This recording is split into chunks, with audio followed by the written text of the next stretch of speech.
Potter is dead!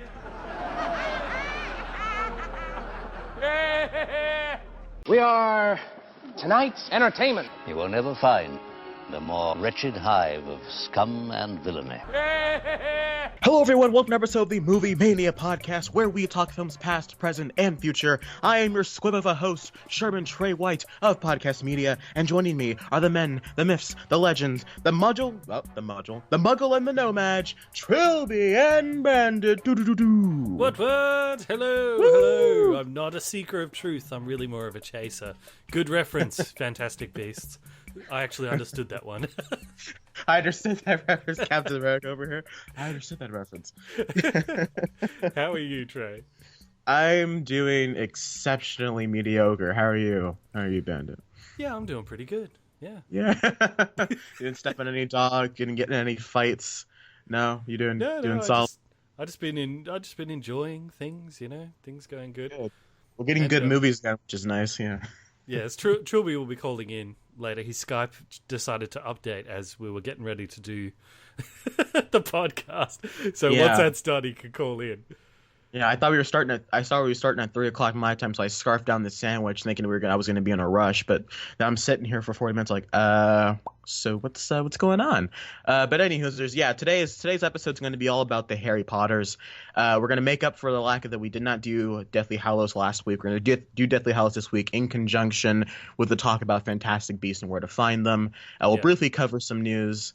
I will say this, since I guess if you mind if I go on a quick tangent, since we always talk about how our week was. Is it about hashtag We Love Bem? Is that your tangent is? Kind of. So I'm out for a walk yesterday, and because my phone decided to broke on me because Apple is so useful, I haven't had a phone for about a week or so. So when you want to talk and converse with a friend, and you have to go back to fifth grade mentality, elementary school mentality, well, I guess I got to go over to their house and see what they're doing since I can't contact them. So I went for a walk, going over to some friends' house, talking with them, and one of my friends wasn't home, so I knocked on their door. No one answered because they weren't home, and I turn around and I see this this adorable old white couple just walking down the street. The old man's got a walking stick. I'm like, oh, hey, that's adorable. And so I look over, I smile, and the gentleman goes, "Can I help you with something?" And I was just like, good morning. and then they both just gave me like this awful, just sour look. And then they walked down the street, and I was just like, and I looked down the street, and I just saw eyes just staring at me. And then I realized, I was like, I'm in the wrong place. I need to go. So, that was my day yesterday. Were there a lot of MAGA hats around? Is that why everyone was staring at you? I don't know. What neighborhood were you in that everyone's just looking at you going, I don't know. Don't know what this guy's I don't know. up to. It was gated, and it's on the north side of town, but I mean, so it's whatever, but I guess I'm in the wrong place. I felt really uncomfortable, and the walk back out of the neighborhood was just, nerve-wracking. I started picking up the pace, and I just, oh, man, joke. There'd be some... A mom took her kid inside. Shook in your direction, yeah. A mom took her kid inside. It was like, really? Are you serious? I was like, come on, man. I'm like, you all voted for Trump, didn't you? Oh, wait. All right.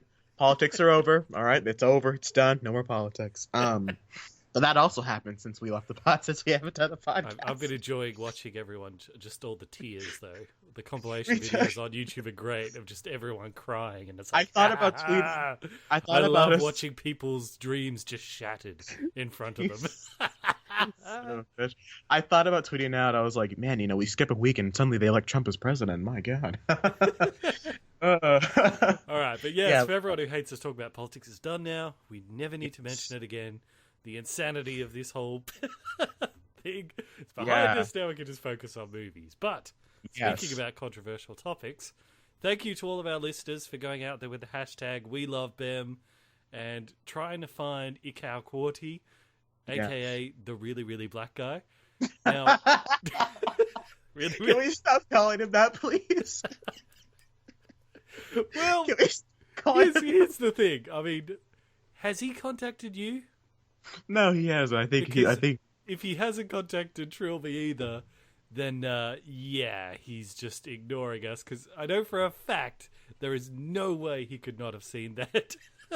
I looked over. I think it was something like 40-something tweets just at him. Some of them were just saying hashtag We Love Them, come to Movie Mania podcast. I'm like, wow, this is, first of all, thank you guys so much. That was incredible to see just this flow. First off, in case anyone didn't get to that part of the podcast, don't know what we're talking about. We were joking around about a couple episodes back.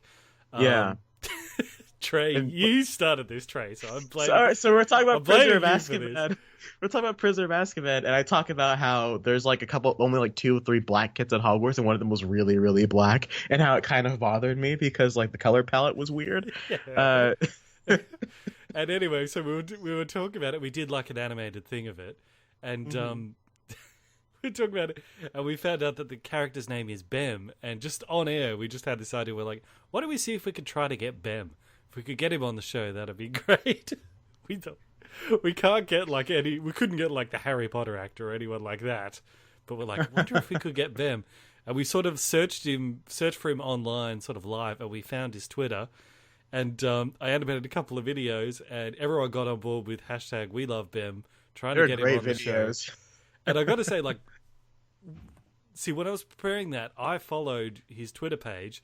And then before I made the videos live where we were saying to everyone, hey, go contact him, I wanted something on the hashtag We Love Bem first. So I put up that picture of just his face, hashtag We Love Bem. This was after I'd followed him. So I posted that. He must have seen it in my timeline since he followed me. And he favorited that. So he's aware of it. He's aware of So he knows about the movement. But then when he got he must have got 200, maybe 300 messages from all of from us and all of our fans and all that, and he just has not responded at all. It's insane that this was like a thing, that this was a movement. to look and because today I was checking Twitter this morning and I was just scrolling through all the We Love Bem at Echo Corti tweets, and I was just like, wow, this is insane. And it was really cool, guys. Like, you guys really pulled off something great there. It's a shame that he either ignored us or just decided to, you know what I think it is? I think he might have gone back, because my imagine is that people didn't send him the We Love Bem videos. My thought is that people sent him the Harry Potter and the Really, Really Black Kid video. And so perhaps, just maybe he took that and said, oh, maybe I won't go on this show, or the people talked about how black I was. If he watched it, there was 3 videos, there's 2 minutes. 2 minutes each. If he watched it from the beginning, he'll see the whole evolution of it, and he'll get the joke. I'm guessing he probably didn't, but I took those videos down now because I'm like, maybe now's not the best time to be involved in something slightly controversial on Twitter. They're purging a lot of accounts. I don't want to get banned for hate speech on my channel's Twitter or something like that. There's no hate speech happening here. This is nothing but love for A, the character, and B, the actor, who, while he only has 2 lines, they're great lines. Yeah. But I gotta say, for people who are trying to find those videos on YouTube, I set them to private because I thought, well, he's not going to respond, so I don't want to get him too angry or anything. But it's a real shame, because when I was looking through his stuff in England, I know he's doing a live show of Peter Pan right now that's going all around England, and I thought, well, this is great, because if he comes on the show, if that goes past where Trilbee is, Trilbee can go there, and then listeners to our podcast could maybe go to meet Trilbee and Bem, and it could be a really good thing for everyone. But I guess that's not going to happen now. So, well, sorry, Bem. You've been blacklisted for the show. There you go. Oh, but I was just trying to make that joke. There we go.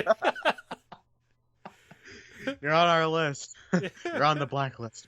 No, so thanks everyone who did message him. It's a shame you didn't respond. It really is. But thanks so much, guys. And I will say this, for this being our first attempt to get a celebrity on the show, because we've had guests on before, we had Mr. Sam Movies, we got Alicia Malone before, but for this to be this complete stranger that we know, that is out there, been in Hollywood and stuff, that was insane. It really made me smile. I was like, oh, that's really cool, guys. But yeah, and with that being said, let's get into our feature presentation here, our massive Harry Potter discussion. And now, our feature presentation.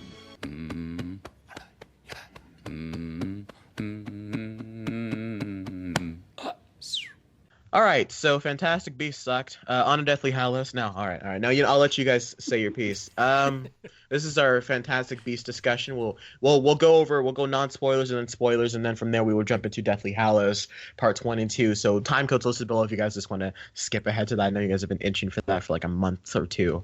What do you guys think of Fantastic Beasts and where to find them? Too long title.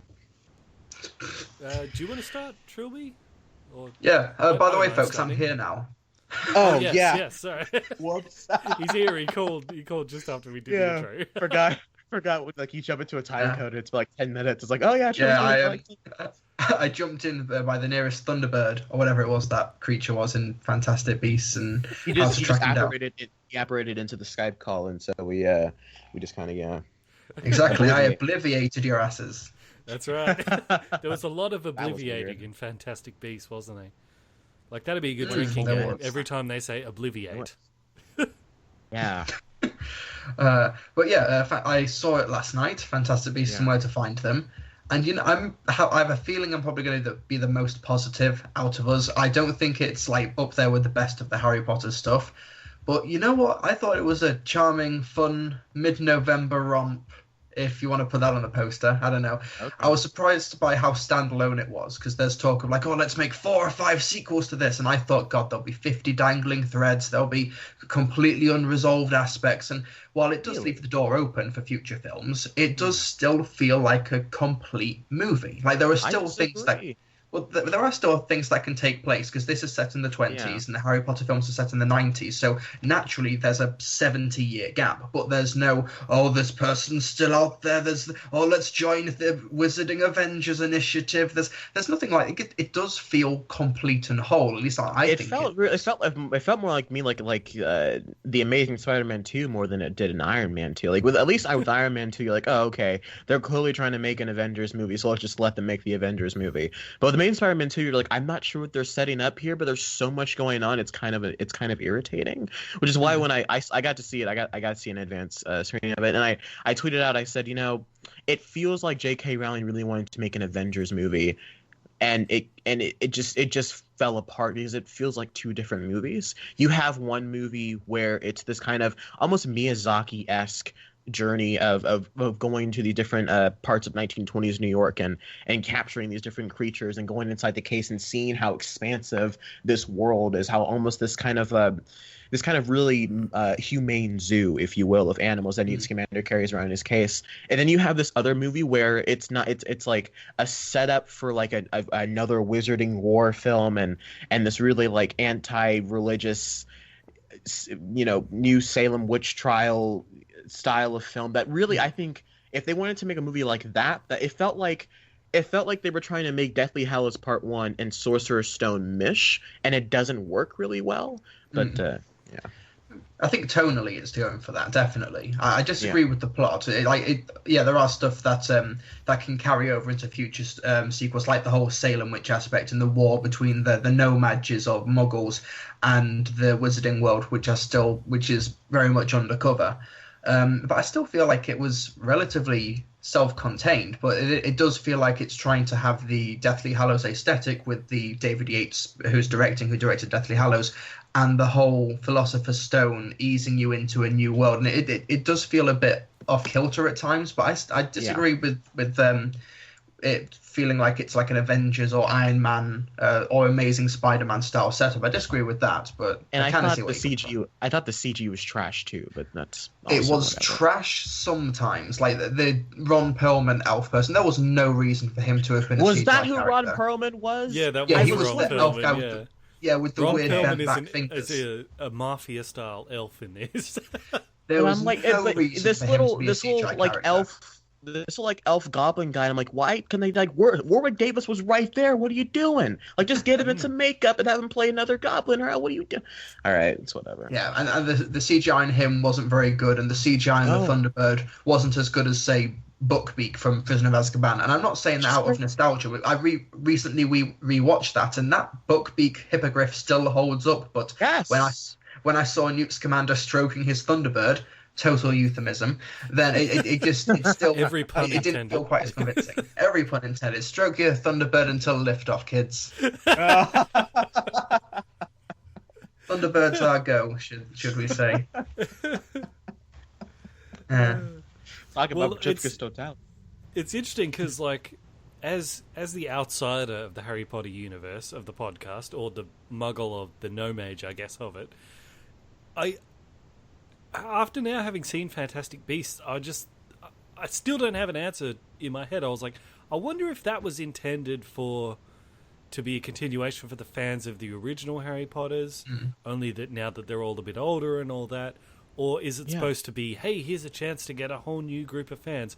Because I don't think it really did either all that well. It doesn't know what audience it needs to have. There are some points where you're like, oh, it's like, well, I'm from, they call them Muggles. I'm like, oh, okay, so that's trying to, ease the new fans into this world and show them what the Wizarding world is like again. But at the same time, they just, and this is in the trailer, they just do things like, what is Albus Dumbledore? And, oh, you were a Hufflepuff, and what about Grindelwald? I'm like, well, to the average people, they don't know what any of these words mean, and you're not taking a good time to explain them. So who is it for? The film's in an awkward place because it's the 9th film, but it's also the earliest set. So I think it did the best with its circumstances. Maybe I'm being a bit too lenient. Maybe I'm in a good mood. No, you're being uncharacteristically nice to a film that doesn't make a lot of sense. It's because I'm not at work tomorrow morning, and I'm just really happy about that. Get your wine out. I need you to get your wine out. We need to make some good analysis. I'll drink that. What's that giggle drink? Oh, giggle water. Giggle water. But look, the reason, because I thought, I'm not sure who this is supposed to appeal to, because I can totally see that those who grew up on the original Harry Potters are like, it doesn't have that same, again, pun intended, magic of the original Harry Potters. But then if they were targeting like outsiders like me to get new fans, it was a little bit too boring for that, to be honest. Yeah, and I think it was really slow. It kind of combined my fear that I had from the trailers with what I wasn't with my fear when they announced 5 different movies. Like when I saw the trailers, I said it looks really small and kind of smaller scale, which I was kind of okay with the longer the movie went along. I was okay with this just being a Miyazaki-esque film about hunting down animals, or catching animals, even not hunting.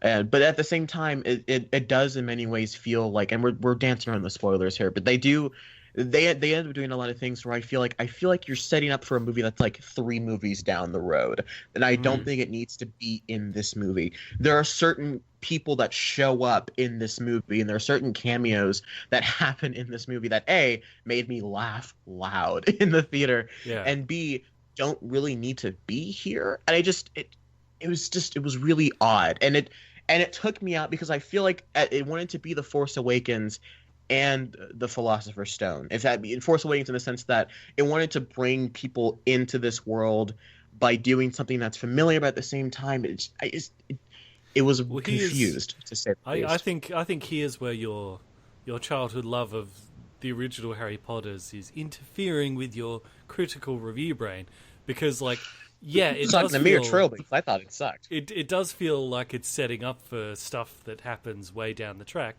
But that's kind of just J.K. Rowling's way of writing, isn't it? Because that's pretty much what Harry Potter is. A lot of the stuff it sets up in the first few movies doesn't get answered until 20 minutes before the end of the very last one.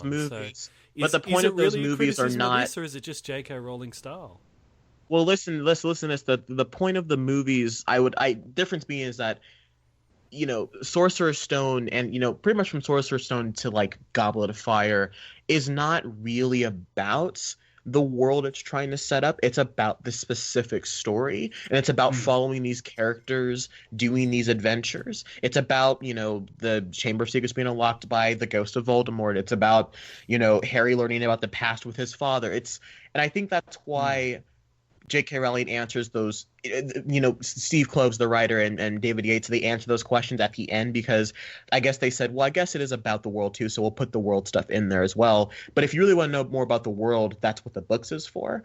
But with Fantastic Beasts, it felt more like they were more focused on trying to explore this new world of the American wizarding community, as opposed to just telling a story about these characters doing things. And I think that's where the confusion really starts to lie. And I think that's the difference between the two franchises already. Yeah. Well, I did. I put up a poll on Twitter.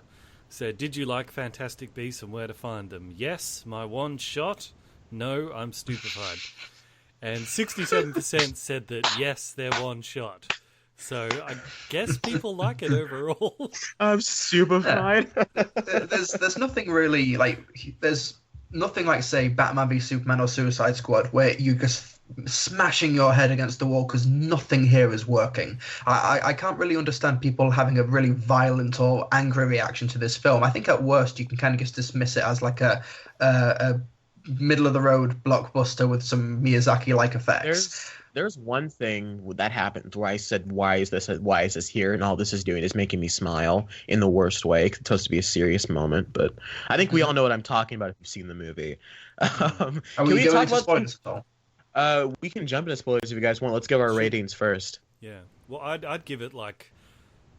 I know this sounds real harsh, but I'd just give it a 5 out of 10 because I just found it kind of boring and dull. Maybe it was just the mood I was in when I was watching it, but it seemed to go on really long, and throughout a lot of the second half of the movie I got bored, so I started playing Civilization on my phone. It was so Please tell me you were alone in the movie theater. You better please tell me you weren't annoying people. You better be sitting in the back with no one around you and with the phone on silent. Don't be that guy. You know how I feel about people like that in the movies. It felt like it went a lot longer than it actually did. It wasn't that long of a movie, but it felt like it was like 3.5 hours long. Well, I agree with you there. I liked it, but it felt longer than it was. Yeah. I'd say 5 out of 10 if this is your introduction to Harry Potter. You probably won't bother seeing any others, but if you're a Harry Potter fan, I guess it's a good enough addition to the expansion of the universe. So for that, probably 7 out of 10. What about you, Trilbee? I'm flip-flopping between maybe a 7 or an 8. Like I said, I probably liked it a lot more than you guys, but I think one massive saving grace was Dan Fogler. I think that it would be half the movie it was without Dan Fogler. He plays Jacob Kowalski, who's the nomad who is hoping to open a bakery. Yeah, the fat guy. Yeah, I can clearly relate. He's just such a lovely, wonderful character. He was great. Can we just call him Mr. Jurassic Park? We can call him because like all his reaction faces are just like it's like the trailer for Jurassic Park that dumb felt like the nostalgia critic calls whimsy. That's literally that's like 80% of his acting. He sold it. He made it feel grounded, and I don't know. I agree. I think if he was not in this movie, it would have been really difficult to get through because he was very. I think it would have been a lot duller. I think it would have been a lot duller and slow. But I don't think he adds anything to make the film cut above the rest of that mix. I don't think he brought anything. He's not like Michael Pena in Ant-Man or Scott Lang in Civil Wars, where you're like, oh, because they're in the film, the comedy really just adds. He's just kind of there to look at things and gawk at things and make the occasional cool one-liner, and for some reason get the really attractive girl, but that doesn't happen. Yeah, for some reason. What you mean the massive giant glowing rhino thing that wanted to mate with him? That was really cool. Okay, that was rather awkward. It's like, what are you going to do if that thing catches you? You're in trouble. Yeah, and before it goes in the case, his legs are wide open and the rhino's coming in for a landing. Yeah, it'd be like a Revenant, Yeah, I was about to say it'd be a very Revenant style. Oh, please, somebody edit a trailer for Fantastic Beasts with footage from the film, but it's audio from the Revenant. Someone do that. It's gotta be done. I'll give it a 5 out of 10. I think it's very it's like really Bandit said. It's slow. It's slow. I think it's really dull. It doesn't do a lot for me. It feels almost as if J.K. Rowling said, "Well, these books are starting to sell a lot of money." And Cursed Child. Well, you know what? Let's make another movie. And I really hope that they get someone else besides David Yates to direct these movies, because much like when they got Cuarón to take over for Chris Columbus with Prisoner of Azkaban, I think Harry Potter needs a new look. I think Harry Potter needs a new style. But that's just, it's whatever. I wasn't a fan of the film. I'm certainly not going to try to defend the movie to you, but I'm surprised you didn't enjoy it more. We gave it the same score. I know, but 5 for you, that's really rare for you to give something that low of a score. It didn't hit me. Yeah, I mean, but at least it wasn't like they didn't just try to remake the original Harry Potter. They're like, I can see that this universe is focusing a bit more on, like, the wizards or whatever trying to take over the real world, when Voldemort was more interested in taking over the wizard world. Yeah. So it's like they're breaking new ground in that. So I mean, well, I didn't say they weren't breaking new ground. There's a lot of new and original stuff in here that if you are fans of the lore and you know where the books and you know the things they touch on in the books, especially in Deathly Hallows, the book, then you know where this is going, and that can get you really excited, I guess. But especially when, you know, because if you've seen the trailers, you know that they have the story of Grindelwald happening. And I think the way that they've handled it so far makes me really just like kicked my excitement in the balls of wanting to see a sequel to any of this. Like what they do with Grindelwald just made me just really to quote, since I can use my one swear per episode, to quote the guys from Humping the Death Star, it took a giant shit in my mouth. I was like, well, that just ruined everything, didn't it? I really was not that killed. Maybe that's why it was like a 6, and then it happens like, well, no, it's a 5. No, it's a flat 5. I'm okay. I don't want to see more of this. Fantastic Beasts can go, you know, be not found. Okay. But so if we're going to talk spoilers,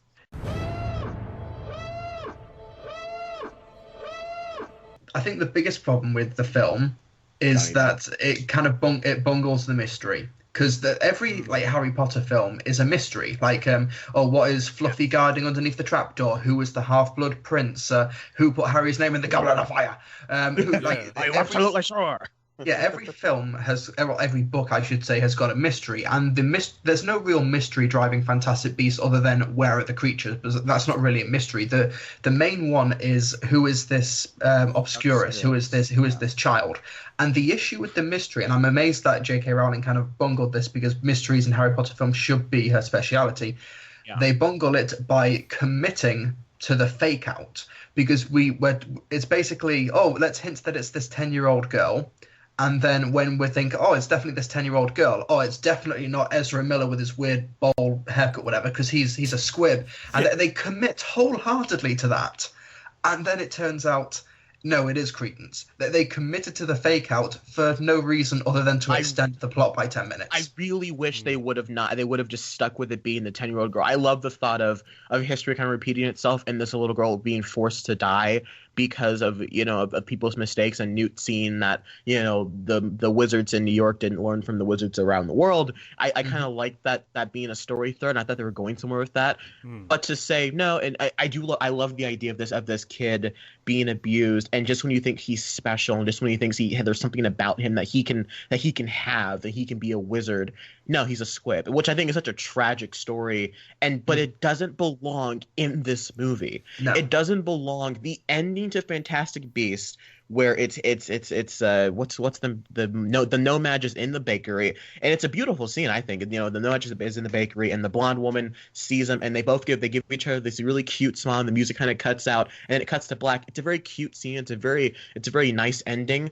But it doesn't belong in the same movie where this kid that's getting abused turns out to be have this parasitic, magic in him that is going to wipe out the entire world. That's not that. You see what I'm saying? Where I say they don't mesh, and it really. And then freaking Johnny Depp, God damn it. Yeah. Well, I think perhaps the reason they did that, and rather than just making it the girl is the one who you think it is, maybe it's because Colin Farrell, who turns out to be Johnny Depp, his character later on.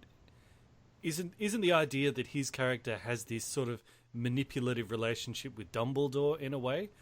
So perhaps they were trying to sort of mirror that by Colin Farrell's relationship with the Flash.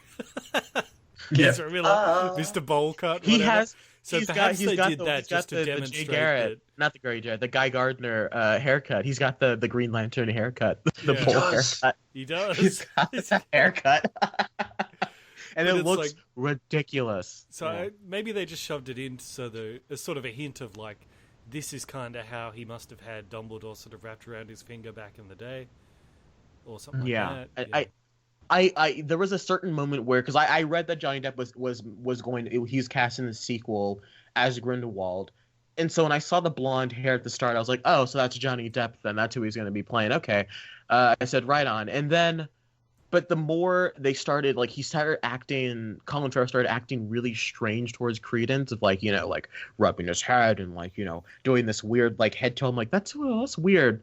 That didn't seem like Colin Farrell's character, like, at all. That seems really odd. And then when it's revealed that it's Johnny Depp, I said, well, of course they told him to act like Johnny Depp. And then it's that Johnny Depp twist really killed. Like I said, it really, really, really crapped on the whole thing for me. I really don't want to see Johnny Depp in Harry Potter because I feel like he's not going to take it seriously, and he's just going to ruin what could have been a really cool and interesting character for the movies to explore on. And I don't think he has the reverence for the franchise that I think that it deserves. And I think that they're gonna cast somebody as young Dumbledore, and he's gonna take it really seriously, and it's gonna have Johnny Depp be it. Ooh, Johnny Depp, you can control me. I'm evil. Yeah. Johnny Depp. Before we get into bagging Johnny Depp, which I'm very happy to do, but I think maybe the reason they had like Colin Farrell doing that weird stroking the guy's hair and all that is because isn't it supposed to be that his character and Dumbledore were kind of gay together or something? Mm-hmm. And that was part of the manipulation. Mm-hmm. So maybe it's not so much him trying to channel Johnny Depp, he's just sort of doing the gay manipulation thing. Yeah, but I think is also kind of Johnny Depp-ish. Well, I think that the subtext is there though. That the idea that this character is suppressing an aspect of himself, in this case potentially his sexuality in the 1920s, and then he tries to do you reckon the monster inside him is like a metaphor for? Maybe it is. Maybe it's a metaphor for his restrained sexuality. It's very political, especially in this time of politics and what has now happened here in America. Yeah. To say that like we have to keep out the wizards, and suppress the nomads, and like this. And let's not forget that Johnny Depp is playing a character with a terrible haircut, with weird coloured skin, who is trying to start a war between two sides who really don't need to be arguing that much. Yeah. Wow. Like it's way more Trump than I wanted it to be. Maybe that's why. Maybe because I saw it like post-election. Maybe just put a bad I am Grindelwald, and I will make Hogwarts great again. But see, you need to make his skin orange rather than pale for it to work. So we can't like directly rip him off, otherwise they'll get he'll threaten to sue us. That's right. Yeah. I'm gonna sue Warner Brothers because they're clearly they don't know how to make good movies. The wizarding world should be a safe space for everyone. I'm gonna keep Medicare. I'm gonna keep it. Anyway, right, this is like it's not as funny anymore, is it? Now that it's actually real, is it? No, it's scary. Now it's officially terrifying. Well, the debate's over. You guys lost, so. Hold on, I didn't lose anything. I never once did I say I was a Hillary Clinton. I don't think any. Really? I don't think any of us three actually voted. To be fair, none of us three voted. No, yeah, that's true. No. None of us could legally vote. You're right. Yeah. I really got screwed out of this election. Yeah. I'm just saying, if we can drive, we should be able to vote. It has been fun to see all the crying, though. Speaking of politics, the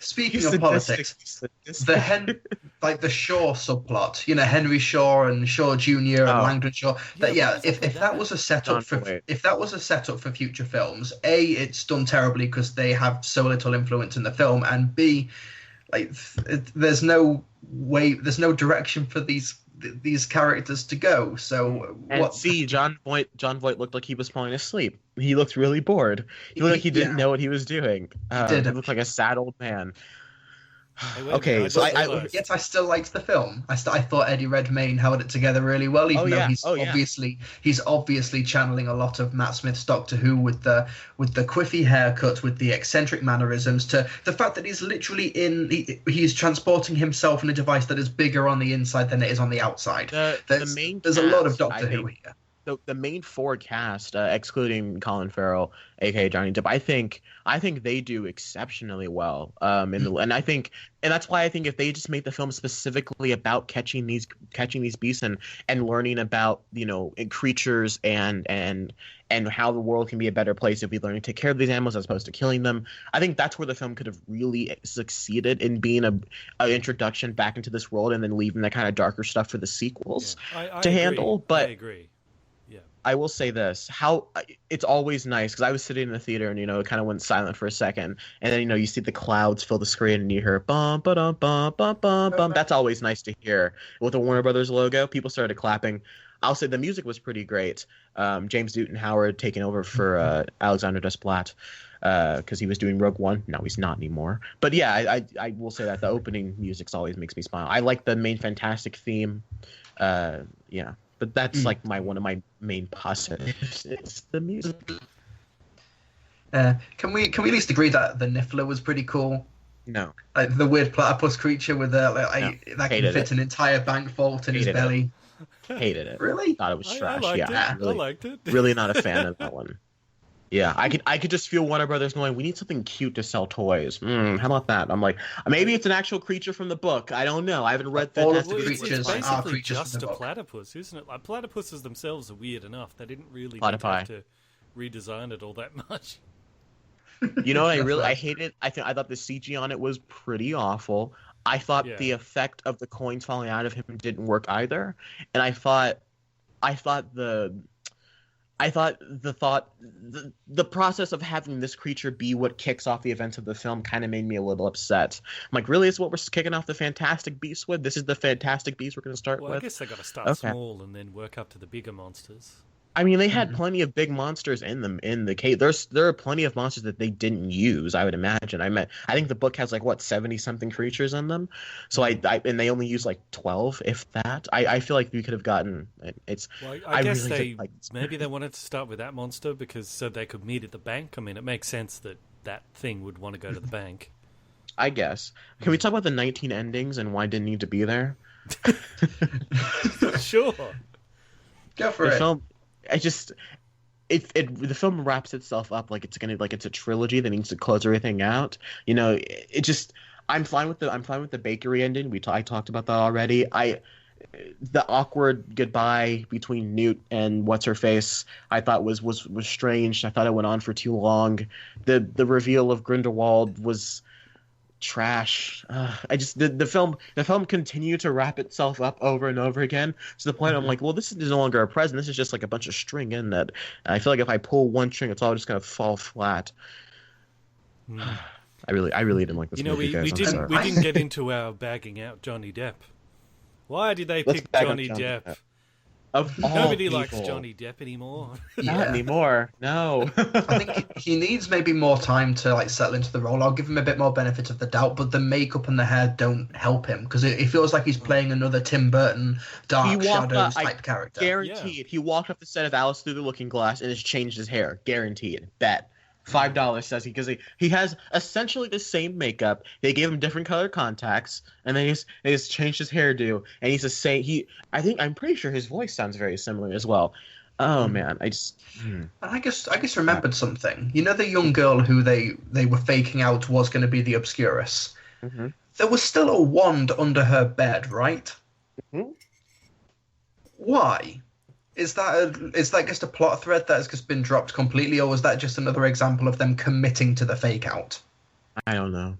I honestly, I'll be honest with you, Trilbee, I could not care less. Yeah, in my opinion, that is the worst part of the film, and which is probably why I'm probably going to settle on maybe a 7 out of 10 for this. But hey, I still liked it. I still enjoyed it. I thought that the beasting stuff was good, and I liked the main cast. I liked the characters. Yeah, I liked a lot of it. The whimsy wasn't really there, but to be fair, that's because I've been in this universe for about 15 years, so it's kind of hard to recapture that. But the box office taking, so that it's mostly adults going to see the film. It's not a new audience of kids. It's people revisiting the franchise again. So I think that in future installments, that's who they're going to focus on now that they know that that's where the most amount of money is. Yeah. Well, apparently the sequels aren't going to focus on Luke's Commander's adventures. No, they'd be bored as hell. Oh, my French. They would be really bored. I think they'd like the creatures. But I don't think that they'd be wanting to stick around for the political subplot with the Shaws or the whole religious zealot mom beating her son because you should cut the first minute of the film. like with the weird newspaper headings in the back shot of Grindelwald. Cut that. Open with the guy on the boat. Oh, I was getting so nauseous. I'm like, please don't make me vomit 5 minutes of a movie. I've been sitting here waiting for this movie for 2 hours. Please don't. Was this film in 3D? Was it in 3D? I think it might. I think yeah, they released it in 3D IMAX. Oh god, that first minute, that you have to ease people into the 3D. Yeah, don't open with that. Yeah. You know what though is I did actually think. What was the name of that character? The blonde sister chick, the weird flirty chick that likes. I don't know. I don't know. Well, I actually thought just based off her personality, I thought, I wonder if she's like maybe a descendant of Moaning Myrtle. She seemed a bit like Moaning Myrtle to me. You know, Moaning Myrtle was kind of like boy crazy, and was kind of and kind of talked. Well, weird. shouldn't she be an ancestor of Moaning Myrtle? How old is Moaning Myrtle? Yeah, that's what I meant. Like, descendant is the other way, isn't it? I'm like, didn't she die from the Chamber of Secrets back in like the early, like when they first came or something. Yeah.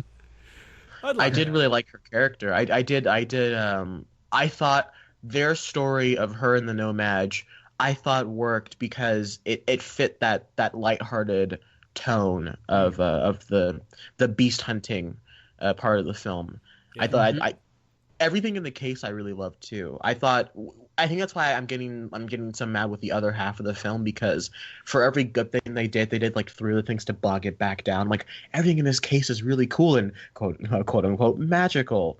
And then they just did all this weird stuff that I couldn't get behind it. And by the end I was just like, that was fine.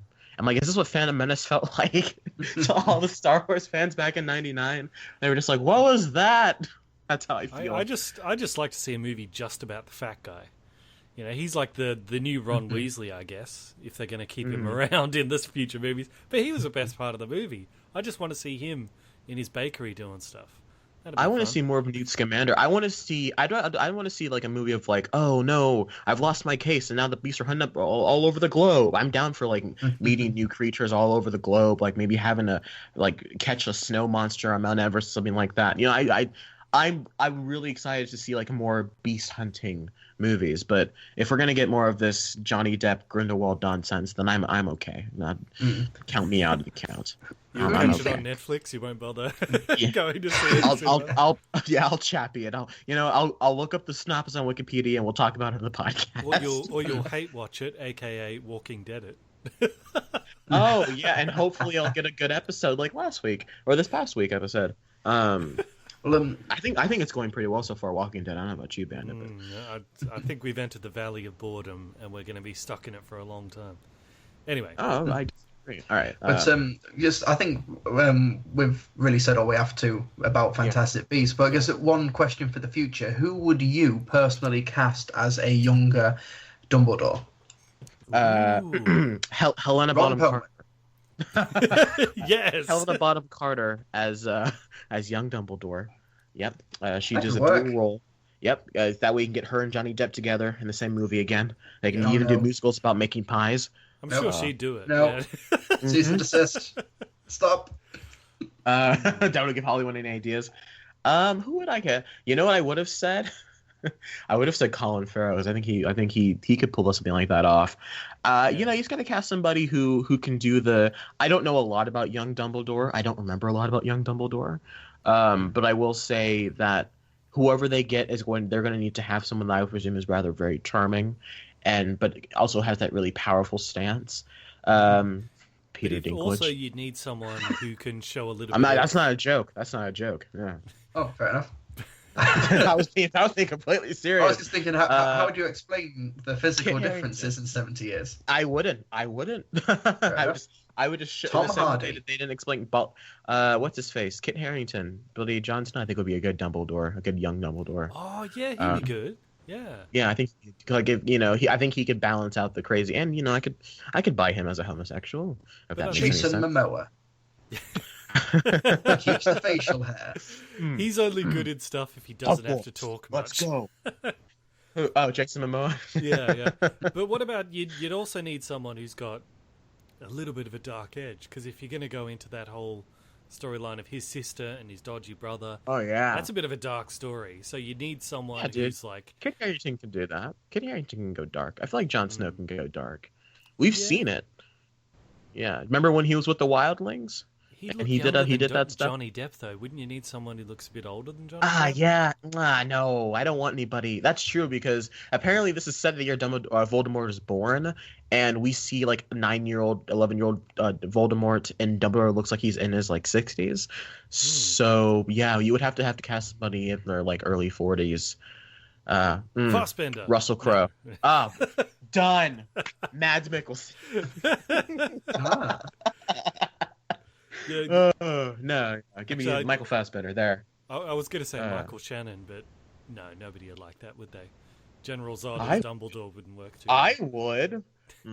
Harry must find the Horcruxes, and we'll do it together. I will find them. Yes. I didn't realize that was happening. That really threw me off. That might actually work, General Zod as Dumbledore. That might not be as insane as it sounds. I mean, if we're gonna go as ridiculous and stupid as Johnny Depp as Grindelwald, then let's just go ahead and go all the way. Yeah. You know what? Yeah. Oh, one other thing: Fantastic Beasts and Where to Find Them. You can tell whether characters are heroes or good guys based off their haircuts. Everyone who's got a weird, creepy haircut is weird and creepy. Everyone who's got like, a goofy haircut is goofy. It's like they may as well just carry like, signs around them saying, "I am this person," based off their hair. It's almost as subtle as Jurassic Park in the character colors. Yeah, it's like that. Ooh, how about like Lee who's the good Pace? guy? Look for the guy in blue. How about Lee Pace as young Dumbledore? Ronan from Guardians of the Galaxy, and that elf guy from The Hobbit. I kind of wanted him to be what's his face Targaryen in Game of Thrones, but yeah, like absolutely. But I can imagine Lee Pace as if you guys ever seen the Hobbit movies, what's his face, the King Elf in the Hobbit movies. He'd be a great. It's Rhaegar, isn't it? Rhaegar Targaryen, the guy that Jon Snow's father. I think he'd be a perfect.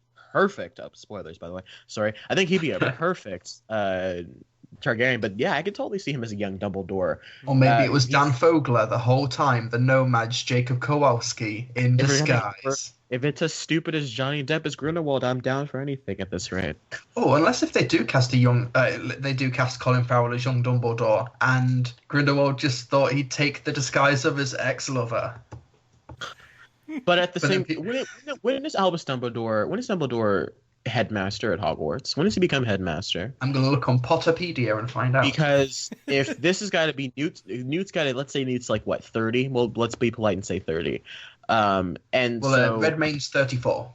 Yeah, but, so let's be polite, because he's a wizard. Like he apparently, Newt Scamander is still alive in 2015. So yeah, okay. He's like over 120 or something. Grindelwald's alive in the 90s because he's in Deathly Hallows Part 1, isn't he? So did you guys like Newt as a character just in general? I thought yes. he was. I thought he was the best part of the movie. Really? Okay. Yeah, I thought Eddie Redmayne did an exceptional job. I thought he was a lot of fun to watch and be around always. Also, I didn't know that scene where he calls into the case a practical effect. Didn't realize that. Yeah. Oh, really? Very good. Yeah. Apparently, there's behind the scenes footage. Apparently, I guess they just did put a hole in the floor. Yeah. Just put the case over. That's really subtle. I appreciate that. I saw that. Yeah, he puts it down on the hole in the floor and steps into it. Looks great. Yeah. Yeah, it looks really cool. Dumbledore was he was at least part of Hogwarts, in the 1910. Okay. I think. He graduated from Hogwarts in 1899. And I think he started working there in 1910, but it doesn't really say exactly when he became. Because if Albus Dumbledore is the one that keeps him from getting expelled from Hogwarts, then that would mean he'd have to have some kind of higher up. He's got to be maybe not a headmaster, but he's got to be like a McGonagall or a Snape. Yeah, definitely a teacher. Hierarchy. Yeah, because and this is set in 1927, something like that. And so he's got to be. If he's been working there for 17 years, then I don't know. I don't know how old Dumbledore is, but I was just trying to figure out where the timeline meshed up well for between now and then. But that's all I've got to say about Fantastic Beasts. I just didn't like the film. I'm really upset that I didn't like them because I was getting really excited for it in the lead up to it. Yeah. But hey, it's still okay, at least. It could have been worse. So, Deathly Hallows? Yeah. Yeah, it could have been Order of the Phoenix. Yeah, Deathly Hallows. Okay, great. Okay. Deathly Hallows, right. Well, it's been a long road. We finally made it to the end of the Deathly Hallows. I feel like I've been marching the Deathly Hallows and seeing these movies. On the Green Mile. And we touched on this a couple of episodes ago, but yes, you guys are right. It does eventually answer all the questions. Eventually. Woo! And it's pretty much like the movie just... Hold on, can we save that timestamp? Can we save that? What was that? What was that, Bandit? Hold on. What was? I was right. What was that? Yeah, let's save that and let's make sure no one ever forgets that. We're gonna keep that recorded. I mean, that's my own personal sound file. My new text tone is gonna be "You were right." Mm-hmm. That's gonna be it. All right, keep going, Bandit. Yeah, whenever Bandit calls you on Skype, that's the sound that comes up. You were right. You were. Yeah, you've right. dubstepped it. Yeah. Yeah. It does eventually answer all the questions. Like. It's almost like the movie suddenly realizes, like, oh my god, we've only got 20 minutes left of this entire franchise. Let's just bust out the long list of every single thing that we haven't even bothered to explain and just throw it all in this one flashback Snape sequence. And I was like, okay, I appreciate your answering it. Eventually, maybe you could have filtered in some of these answers like five movies ago and like spread it out a bit more. That Snape scene only answers like 3 or 4 questions that I had. I think more of the questions that I got answered was really, I mean, essentially it was in reading the books, but you keep going, Ben. This is your spiel. I got you. But like, yeah, so like you said, like with the first movie, I was like, well, Voldemort's out there in the forest. Why don't they go out and just zap him with his wand? And when you find out, okay, well, it's because it wouldn't matter because he's got the horse crutches anyway, blah, blah, blah, blah, blah. The Horcruxes. And he's sort of raising Harry Potter like the pig for the slaughter, like Snape points out, and all that sort of stuff. So it does eventually make sense, but I just wish they'd maybe, weave that in a bit earlier. But okay, so Deathly Hallows.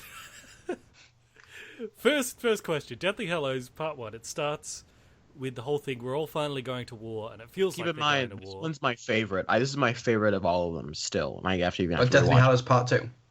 No, Part 1. Part 1 is my favorite. Really? Yeah, Part I love 1's that. your favorite? Love this movie. The movie is them just sitting in the woods, though. Isn't it just magical? Isn't it just... No, it's not. It's really not. I give David Yates so much credit for allowing them, for having the balls to say, you know what? We're going to take the first 2/3 of this book, and we're just going to let it happen. And I really appreciate that, because they've gotten so much crap over the years about saying, like, well, you cut out this part, you cut out this part, you cut out this part in these, like, 1,000-page books to make them good, flowing films.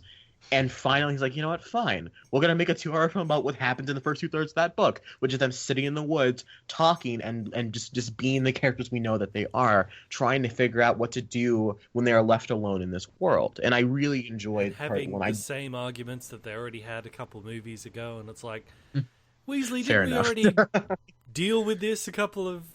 in the Goblet of Fire, your hatred of Harry, but then you were friends, but now you hate him again, and it's like... That's 2 different things. I feel like this is... With Goblet of Fire, Ron's just being an angsty teen that just wants glory because he feels like he's a Weasley.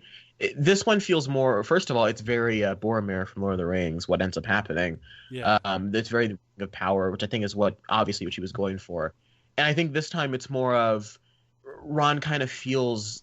isolated in many sense, because right from the get-go I feel like the tone of the film is isolation, and it is trying to answers. And I think that's it really stuck with me when I was 10 when I first saw this movie, and I loved it from the get-go. But you keep going, Bandit. I love this movie. Sure. But I guess just refresh my memory. A lot of these questions I'm asking questions, and I'm not saying there's no answer. I'm genuinely asking, like, so why is it that Voldemort's such a big deal again? Like, is it just because... Have you seen his face? No, but I'm like... You see movies? Well, is it just because his soul is split up amongst the Horcruxes? Because it seems like if it wasn't for that, there would be pretty much no difference between him and any other wizard. Like, in terms of power level. Let me say this. He is known to be one of the most powerful wizards in the world. At this rate, one of the only wizards that could match his potential was that of Dumbledore. Before the event of the first film, he was essentially Wizard Hitler. He was going around and he was a monster, and not many people could stop him because he had developed the thought of the Horcruxes. And I think that, you asked the question of why is Voldemort such a big deal. I think that's like, at this rate, if you're still asking that question after movie 8, I don't think you're ever going to realize why Voldemort was such a big deal. Well, see, here's the thing. It's like, we've spent all this time building up to Voldemort's return. Ooh, Voldemort's return. Ooh. And then when he finally does return, and it's in these last 2 movies, when you see what his big, like, this is everyone's worst nightmare finally come true. The worst guy in the whole planet, the whole wizard world has finally returned. What does he do? He blows up a school. I was gonna say that's Kevin Smith's, like, when he was talking about the last movie, he's like, "I'm the most powerful wizard of all time. We're gonna have the final battle for the wizarding world at a high school." I was like, well, I haven't seen that actually. True. I'll have to check it out. Yeah, he's in a podcast. He talked about them. Yeah. Well, because like I've seen the trailer for this around, and the trailer for it makes it look like there's a massive sort of Lord of the Rings style battle at the end. So I was like, "Oh, great! It's gonna be cool." But it's not really. It's just them running around the school going, Patroma, Patroma, shooting at each other, and it's like, oh god. Okay. Really? Anyway, but Trilbee, I don't know where to go with that. I don't know. It just seemed very. It's also worth remembering about Voldemort that while he is an incredibly powerful wizard on his own, he has also amassed a massive army, like a huge devoted following as well. Yeah. So that's another reason why he's also considered a hugely intimidating force. Okay, but that's what I mean when I say what's the big deal with Voldemort? Because, like, yeah, he's got this army of followers, but, like, at the beginning of the movie, like, when they're all sort of around that long table having their evil people meeting, I was looking and I was like... And they kill that lady. Oh, so sick. Sorry. No, keep going. Yeah, but I was like... I've forgotten his name. You know the Hogwarts school bully? What's his name again? Malfoy? Malfoy's dad? Malfoy's dad. I was like, when I'm looking at Voldemort, I'm like, Malfoy's dad probably could have formed this organization himself, and he could have just been the Voldemort. I don't really see anything special. No, because he's a candy ass. I don't see anything special about Voldemort other than his soul is split up, so he's hard to kill. Like, once you get that taken care of, he's pretty much a pushover. Well, that's the point, isn't it? The Horcruxes are what make him so powerful. Is this huge, powerful wizard? He's really not. He is. Did you not see Harry Potter 5? What's the big deal with Voldemort? There's not really a big deal. Did you see that duel in Harry Potter 5 between him and Dumbledore? Did you forget how powerful he is as a wizard? He's this entity. He is this monster. He is this. Bandit. I really think barely. Yes, he lost the fight because he couldn't take. There you go. He's not very. Well, it's a funny movie, isn't it, Bandit? He's not gonna win. The franchise isn't gonna be like, oh yeah, Voldemort's too powerful. End of story. Bye. Credits. No, he's gonna lose. And the big final showdown between him and Harry Potter felt very anticlimactic. Very. Really, I was like, that's the one thing. We've been through this grim death march of all these movies to finally get to this big showdown, and it's literally just them shooting lightning at each other for a few seconds, and then one of them just explodes. I feel like that's way better. Really? Like, if you read that's it. If you read the book. That's what everything was leading to. Come on. Yeah, if you read the book, I think that the duel in the movie is done way better than it was ever portrayed in the book. Because in the book, the major difference I think between the two duels is that people are watching, and with the duel of Harry and Voldemort, they're not off doing something else. They're all just kind of there watching the duel happen. But I think the way the movie handles it, I think they're not just pointing their wands at each other for like a few seconds. It is this build. They have this dialogue. They have this dialogue could be the back and forth of how and how they're still connected, and they literally morph together for a bit, and then they have that really cool fight, and then Neville takes out the snake, and then Harry's able to win finally Harry's able to get the evil's over, and then Voldemort just crumbles up and vanishes and just goes away. And I thought it was a really powerful scene. if you consider it just as a fight between Harry and Voldemort, then yeah, it might seem underwhelming. But let's not also forget that the reason he was able to defeat Voldemort was because the Horcruxes were being destroyed, which was severely weakening him. His soul was literally being torn apart, and also he had a wand the wand wasn't his and was fighting against him. So there's a lot of these aspects that are culminating to his defeat as well.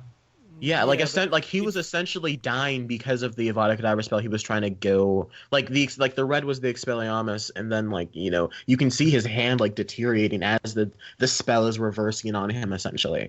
Yeah. Yeah, but here's the thing: is I suppose, but I actually thought the moment where Harry Potter realizes that he's kind of the last Horcrux, and he goes out there and he's willing Beautiful to die, that he'll let Voldemort kill him. That he'll let Voldemort kill him because it means they'll both die. If that had been the showdown and Harry Potter had actually sacrificed himself, I thought that would have felt like a better payoff for the whole trilogy, rather than he's going to sacrifice himself, then he doesn't, and then they just shoot lasers and one explodes. I disagree. There was much more drama in that moment where he's possibly, but he doesn't know he's going to live as well. No. So it doesn't feel like a cop-out. And also, let's not forget that these are books and films aimed at families. Let's not kill the main character. I think you can bring it back as a ghost then, but this was Harry Potter's do something like that, make kids happy. Do you remember in Return of the Jedi when Luke, he cuts off Vader's hand and he's like, I'm a Jedi like my father before me. This was kind of Harry Potter's I am a Jedi moment of where he accepts what he has to do for the greater good of the wizarding world. Thank you.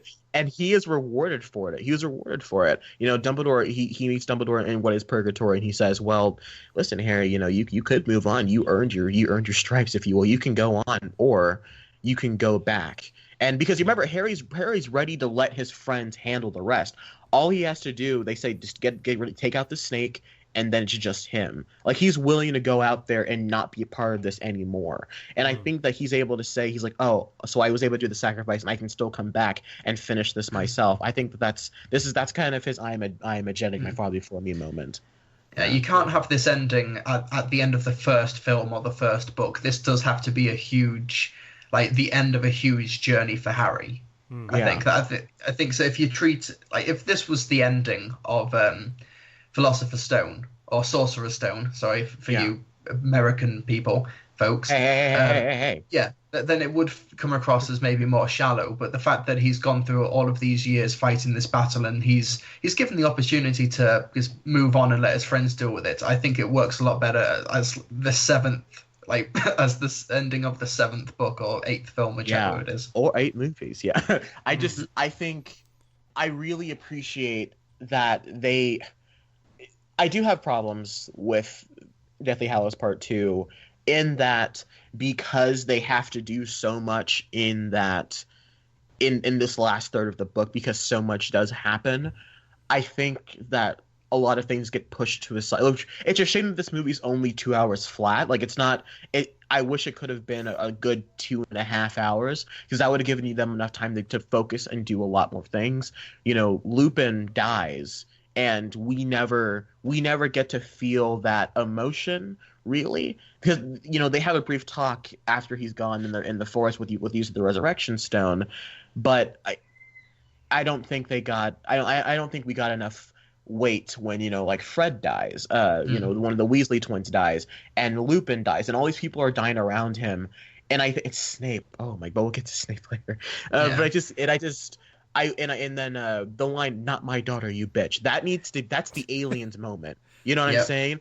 But I don't mean to keep being this guy, but in the book, that's the moment of that's your America moment, America, and then she takes her down in this really cool battle. But in the film, because they have to focus on other things, it feels more forced than anything. And at this point, it's probably my least favorite moment of the whole film, because they don't handle it the way I think they should have. So I don't think it's a perfect movie. I don't think it's a 10 out of 10, unlike Deathly Hallows Part 1. Well, I think that both Deathly Hallows films, I think they contain some of my favorite moments of the entire franchise, even if I don't think they're the best movies. I think Deathly Hallows Part 2 is amazing, but I love the polyjuice potion chase, like at the beginning of part 1, when there's like 7 Harrys.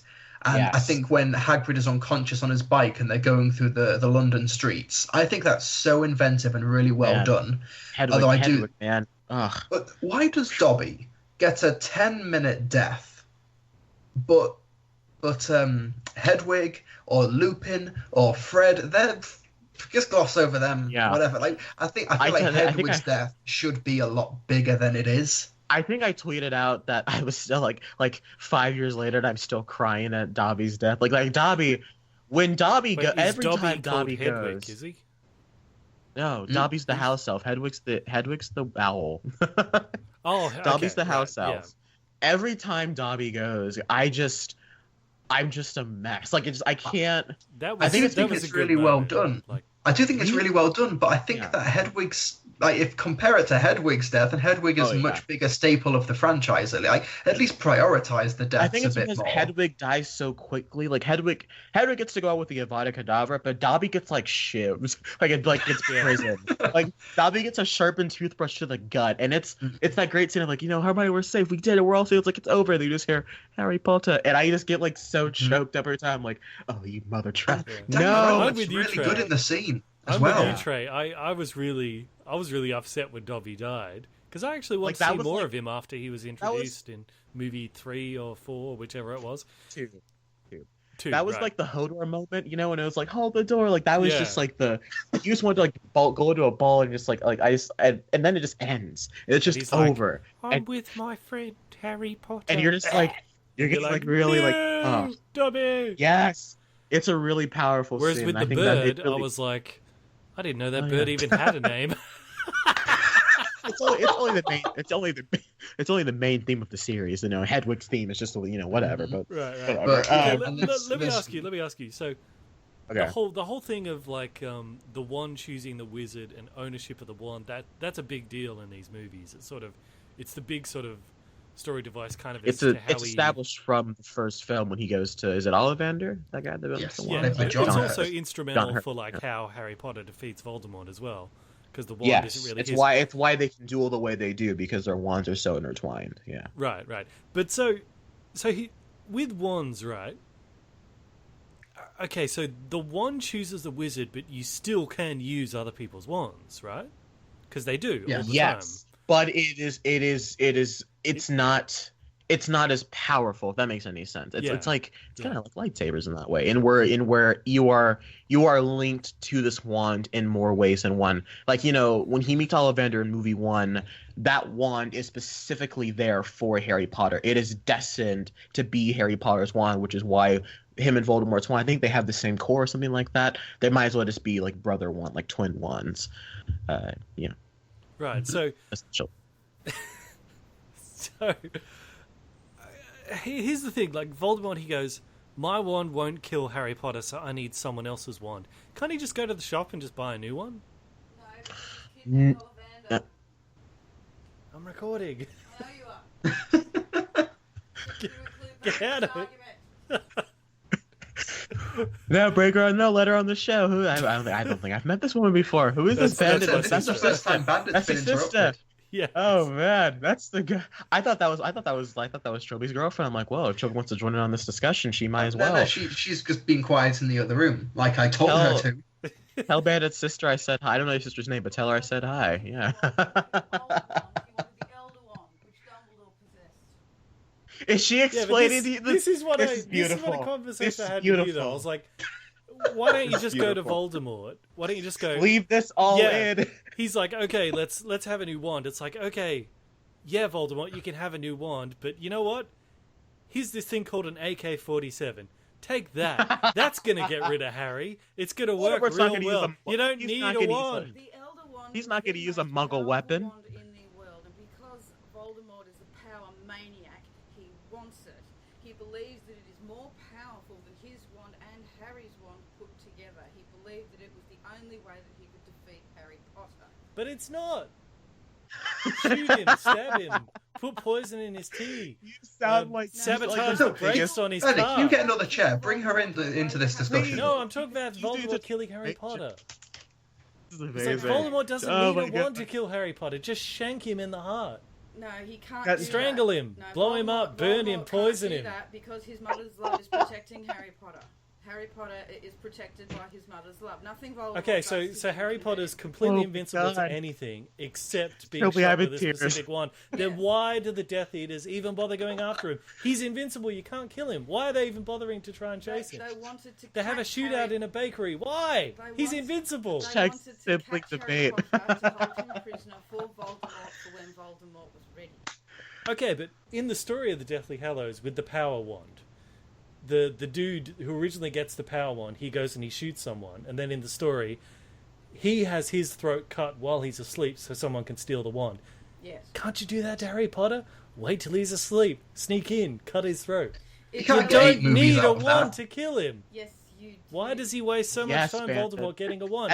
And Just do what he and did the with the guy who Imperials originally could've- got the power wand. Just cut his and throat. the Imperials could have easily just built a hole that block this bullet cover that covers that exhaust port on the Death Star, and it all could have been Hold on, solved. wait. You know?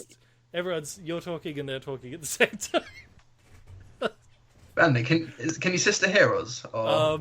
No, I can take the headphones out, but then it will echo in the recording. Yeah, fair enough. I just think this is the perfect I'm third Trey. act twist of these Actually, Harry Potter you know what? these Harry There's Potter some things. other We get backup. Me and Trey get backup. Like the Eagles are coming. The Eagles are coming. Really, she's like Dumbledore's brother that shows up to take out all the Dementors, all the evil in the room right now. Yes. Oh man, expecto persister. Yes. All right, so Let me see if I can. Trey, you're Yeah, I can- portraying us as Bandit's sister. yes. That's gonna be some fan art right there. This works. Oh my god.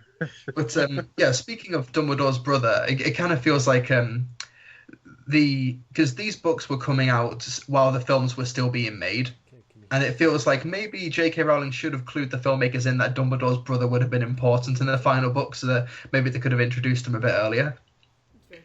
But Are you getting a phone call right now? I'm getting a phone call right now. Yeah, I'm trying to add my sister there. Oh my god, we're really doing this? this is a thing I- that is happening. I'm trying this now. See, I don't know. Maybe if I can connect to this call with my phone, then she can hear the conversation. This. All Why right, don't you guys. just give Breaking your news. headphones to me for a minute, and I'll speak to him for a couple of minutes, and then I'll bugger off because I shouldn't have interrupted in the first place. No. Come on in, please. We're trying to show Bandit that you can't Alright, just here- use that Voldemort can't use a Muggle weapon. Hello, who am I speaking to? This is Trey of Podcast Media. How are you doing? Good to see you. I'm doing very well. How are you?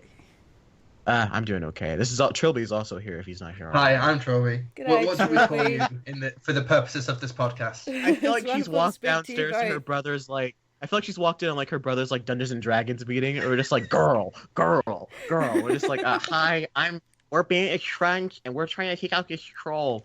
All right, so what Kid is from the Stranger issue Things. that you are having here Yeah. with Voldemort and Harry Potter?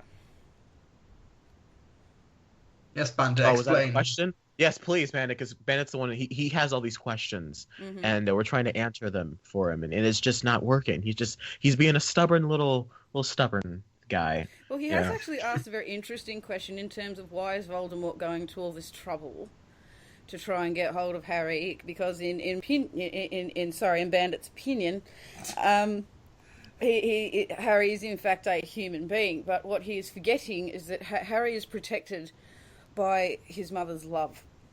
And Yes. Voldemort cannot get through that shield. The only way he believes he can get through this shield is with the most powerful wand in the world. Yes, That is but why. we also forget is that Harry's also a Horcrux, which is why even He if is a Voldemort Horcrux, does, and I actually was Yes. going to make that point, is that Harry is actually the accidental Horcrux that Voldemort never Yes. meant to make. So no matter what, Voldemort doesn't know that. even and if that is Voldemort kills why. him, even So if he how kills did- him, he how can did come How back. come Voldemort can die, but Harry doesn't die as well? Okay, Bandit is asking why Voldemort can die, but Harry cannot. Well, that's a very interesting question. Voldemort, Bandit, actually went to great lengths to make sure he can't die. That's what the Horcruxes are. Yeah, but They're if Harry, pieces of but if protection of each Harry's- individual That sliver should not of be soul. more But if Harry's a patronizing. That is Horcrux as well, hilarious. he should die as well if Voldemort does. Yeah, well, what happens, So and it did it's- kind of anger me in the Deathly Hallows film, how it they had just Voldemort... It just seems like a weird story point that Harry Potter can die and that can affect Voldemort, but not the other way around. Well, they both No, can. because- they both weird can, but story. Because there here's was the not kicker, right? there Here's was the not a kicker. part of Harry invincible Potter whenever in they Voldemort. There was a part of was Voldemort in afraid of Harry death. Potter. Harry Potter was not afraid of death, and the reason Harry Potter was not afraid of death was because he was capable of experiencing great love. Voldemort was tortured by love as deeply as he was by physical pain. He was never able to differentiate between the two. Yeah, but and that's I not in actually the found movie. myself ending up sympathising with Voldemort for this reason. And they actually do cover this when he's lying there on the ground in the film, saying the one just before the Hallows. What do they call that one? Half-Blood Prince. That's it. He's lying there saying, "You're the weak one. You've never known love or friendship." Yes, And that I is in, feel Order of the sorry for Phoenix, is what you. they say. And that is when Voldemort starts to actually fathom the kind of power Harry really possesses. And that's why he goes completely psycho with this amazing power trip of trying to get hold of the Elder Wand.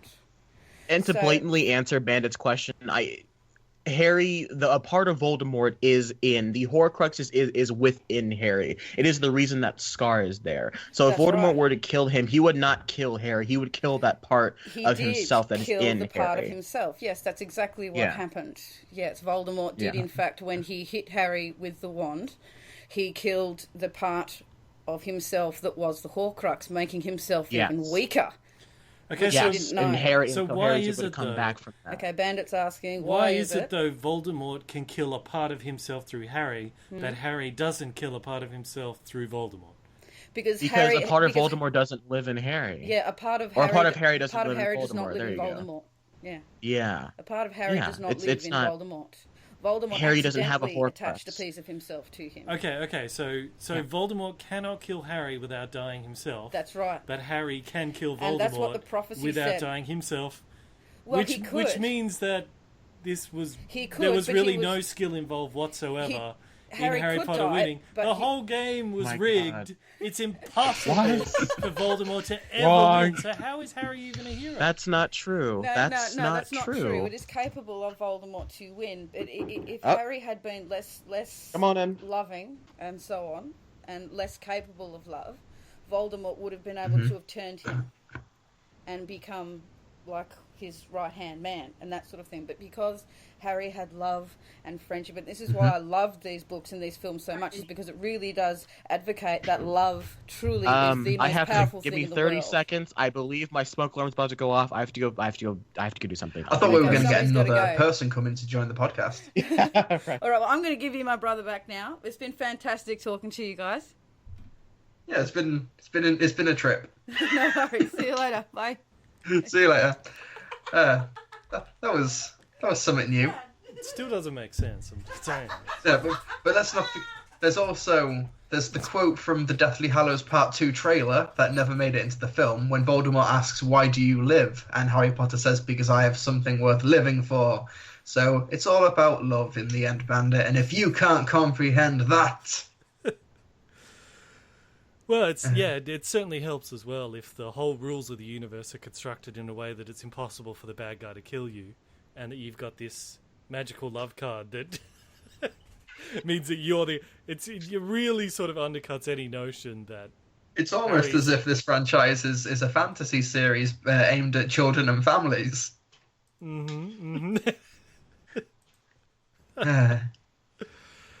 But like, remember in the very first movie, I was like, I don't like that Harry Potter is just the chosen one for no reason. Mm-hmm. And you're like, well, he's not. He's like a regular guy. But it's like, but now that we know that he's not even really a person. He's just this weapon to destroy Voldemort. And He's not just a, it he makes is his own absolutely no person. difference whether he practices magic, whether he doesn't, whether he's, because he's just there. It's just built in him that he is the device to kill Voldemort, right? Yeah, maybe 'Cause plot Voldemort wise, can't but kill he's still his own character. He's still, as a person himself, has solved all of these mysteries around Hogwarts and has learnt magic and has built up Dumbledore's army and has become a leader. It's still him as a person who's done Yeah, that. but you could replace him with a special enchanted dagger, and it'd be exactly the same. No, because special enchanted daggers don't have personalities. Yeah, but his personality is irrelevant because he's just there to destroy Voldemort. You could have just replaced him with an inanimate object. You could say that about you could say that about Luke Skywalker. Like, oh, Luke Skywalker's his personality doesn't matter because he's just able to bullseye Womp Rats in his T-16, so he's able to shoot the exhaust port on the Death Star. His personality doesn't matter. We don't care. You can say that about any film. Yeah, but the difference is Luke Skywalker didn't go up to the Emperor and say, "Ha, Emperor, it's impossible for you to kill me." And it's like, oh, great. So now there's absolutely no drama in this scene whatsoever. Yeah, but when the Emperor is zapping Luke with lightning, you're like, Luke is on the verge of death. That's never a danger with Harry. He's immortal. But also, he's invincible. He's not immortal. Well, not immortal, but he's invincible in terms of Voldemort. He's not invincible in terms of Voldemort. Yeah, he cannot kill him without killing himself. No. So where's the drama? God. The bad guy is no threat whatsoever to Harry then, is he? No. Did you watch the film Bandit? Yes, I did. No. Even though when Harry comes back after he was barricaded by Voldemort and the Horcrux inside him was destroyed and everything, he can still die. He's still mortal. It's still possible for Harry to die in that fight. And if he does die, then somebody else will hopefully take his place and will be able to kill Voldemort if they're able to kill him. We're still on this, huh? We're still on Snake. Okay. He is, yes. Because apparently Harry Potter having a personality kind of negates the fact that he's also a weapon to destroy Voldemort, which is Bandit's argument for some reason. Okay. I mean, that's just as sensible as all his other Harry Potter arguments. I mean, what do you know what I'm saying? I just think it's kind of boring if you make it that you construct your story in such a way that it's impossible for your guy to really lose. If it's impossible for the hero to lose and it's impossible for the villain to win, it's not really all that interesting, is it? What about Star Wars? Every story has the hero impossible to lose. It's a movie. No, it's unless you're the second in a trilogy. You cannot say Luke Skywalker is the same. It's not impossible for Luke Skywalker to be in killed the context by the Emperor. of a movie. It is not possible for him to lose. It's a movie. What do you mean? Okay, that doesn't see. Can we move on to a different topic? Please. Let's move on. If your sister can't convince you, if blood can't convince you that you're wrong, then you're never going to convince that we're wrong. We're going to move on, all right? Thank you. I'd just like it if there was some actual risk in Harry Potter confronting Voldemort. Yeah, there is. Okay, in that final encounter, he can still die. He's losing the fight. Didn't you say that Voldemort cannot kill him with his wand? Or if he does, he'll die as well. No, this is after Harry has already lost the Horcrux. Now there's officially extra stakes because if Harry dies, he's now gone for good. Which is why, and even then, Voldemort was the only one that could kill. Listen, all right, Harry's losing the wand battle anyways. It's before the snake dies. But let's just. Okay, any other questions you have? So Trey, if you and I are playing chess, but I put in a stipulation where if you checkmate him and his bloody analogies. If you checkmate me in chess, you win. But your head's going to explode. But my head won't explode, but your head will explode. Is there any tension in that game? Not really. You're not going to want to check me because your head's going to explode. That was pretty much Voldemort's situation. Once that Horcrux is gone, they are now on equal ground. They are now on an equal playing field because Voldemort is not officially dead because he still has one Horcrux left. But the wand is partially the reason he also lost the fight. Harry wasn't, it wasn't impossible for Harry to lose. Voldemort just, he did set himself up in a very bad light. Because Harry Potter is a far more powerful wizard than you might imagine. And it doesn't help the fact that he was dying because of all the Horcruxes. And it didn't help the fact that the Elder Wand didn't want to use it because it wasn't his, it was Harry's. Do you see what I'm saying? It's not impossible that Harry could lose, but also looking at the context of it being a freaking movie and a book. Right? It's a movie. Of course he's gonna lose. That's like saying, the Avengers are gonna lose this one. There's no way they're.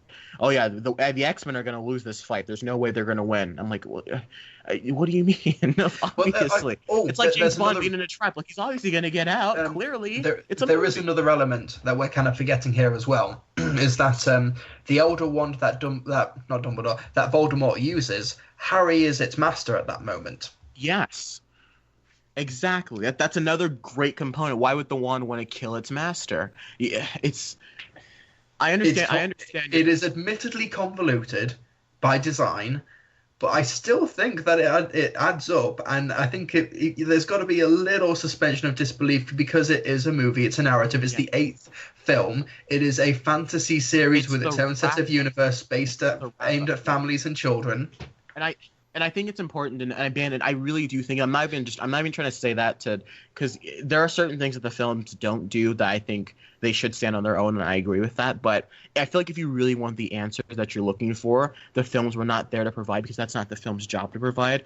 I really think you should go out and read the books because I think you'll really enjoy them because this world building is all in the books. And I think. And as someone who you've told us on many occasions of how you want the answers on how you want this world to be established and what are the rules and why is this like this, why is this like this, that's all answered in the books, and I think it's very well constructed in the books. But the translation from the movies was not to translate the world; it was to translate the story, and I think that the story translated incredibly well. But I know. I feel like I'm not communicating what my actual issue is, but we won't drag on. But look, let me just try one last attack at this to try to communicate. Will you, Draco? You know how people say...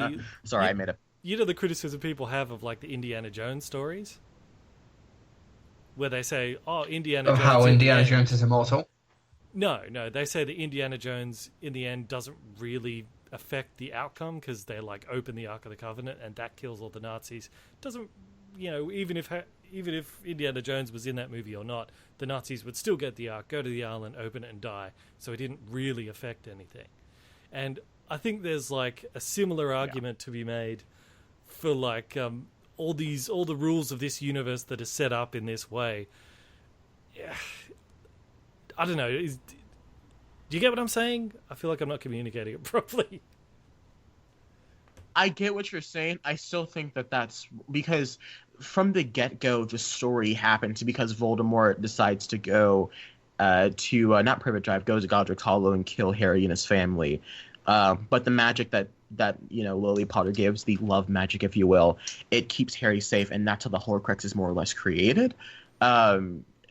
So I don't think that if Harry wasn't there, they would play out the exact same way.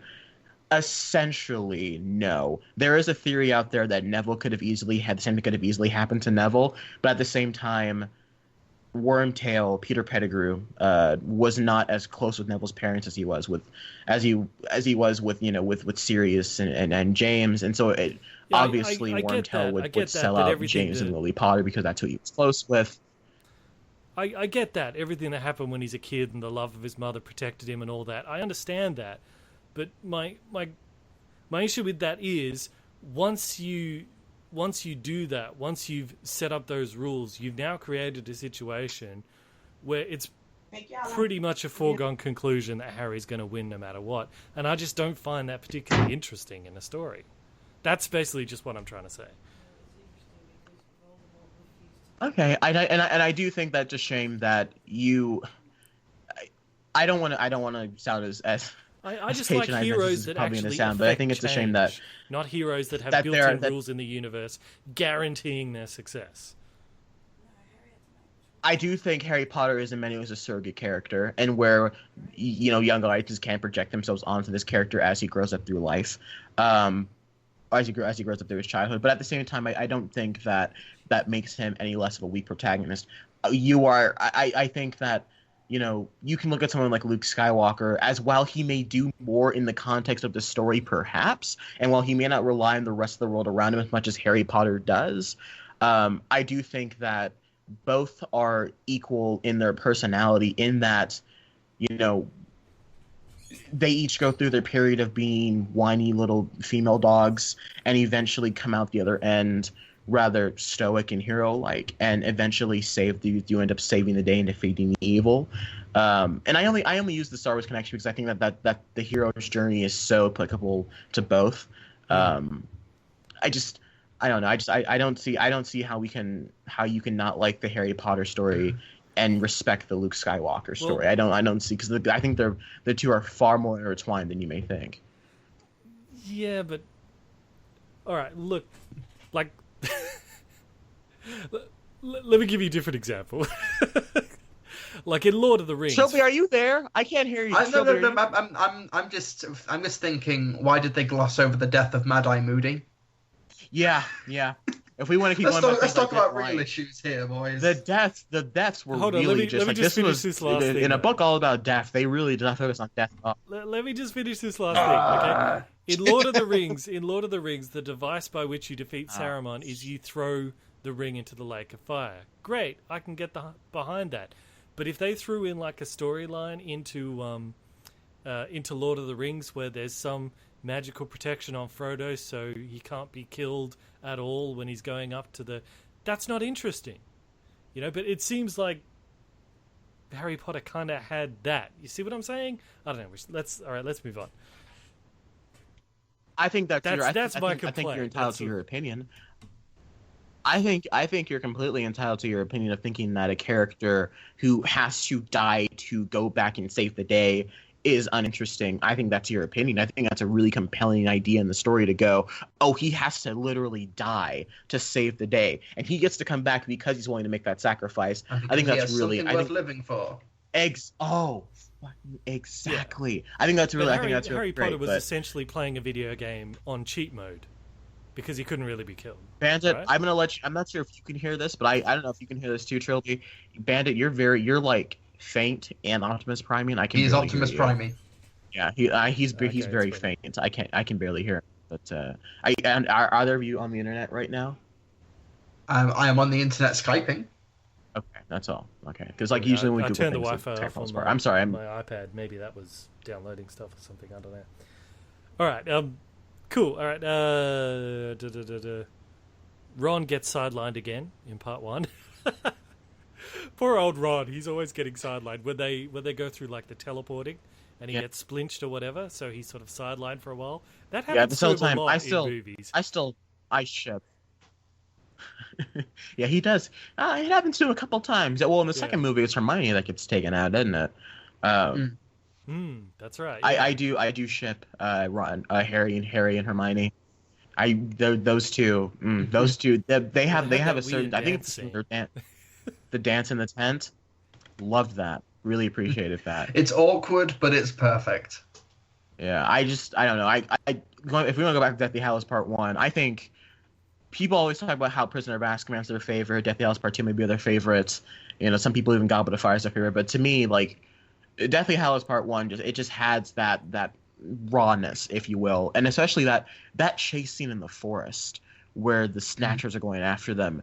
How awesome is that? Like I just, you can crap on the shaky cam and the quick editing all you want, but I just think it's so intense and it's so they cut out the soundtrack. I really like Deathly Hallows Part 1.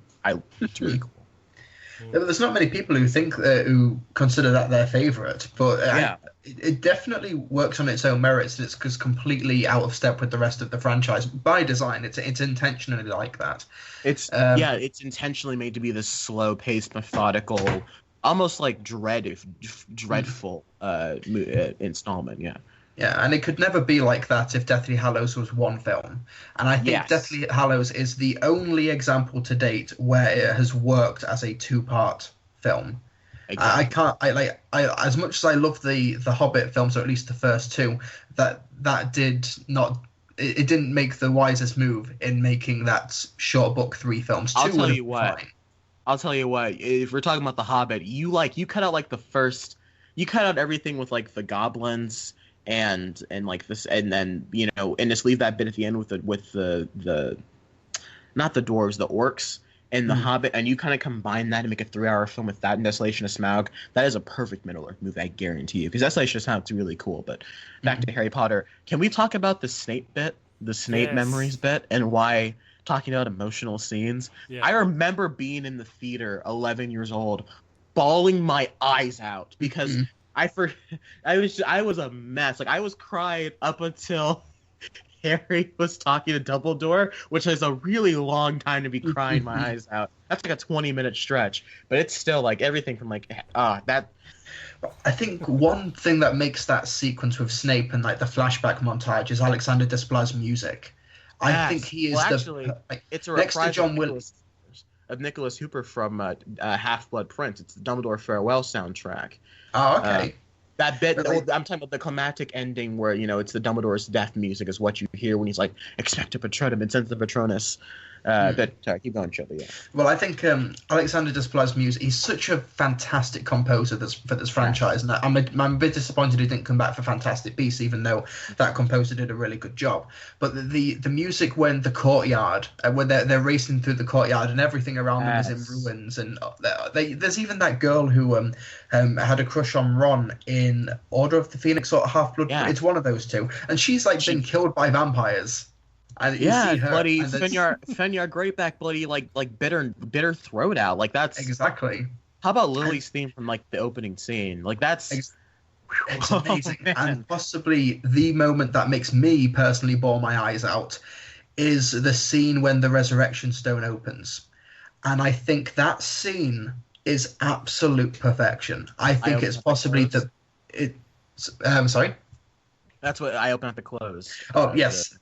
Mm-hmm. And when he sees his family and he reaches out to Lily and goes for, and his arm goes through her and he realizes that they're not there. And Gary Oldman's amazing in the scene as well. And he says, "You'll stay with me until the end." And I'm getting choked up just thinking about it. Oh my God. Yeah, and it's like, you're all here. We never left. I'm like, oh God. Like I was watching this yesterday on they did the Harry Potter weekend, and even then I was just I could not handle myself. Yeah. I was getting really emotional. Yeah. And how Harry actually opens up and he's like, "I never wanted any of you to die for me." And it's a huge way. And then they even mentioned the fact that Lupin had a kid and now he is an orphaned kid because of this wizarding war. Bandit's over here probably just giggling at the seat. Just I just thought it'd be funny if his dad was like, "Yeah, none of us wanted to die for you either."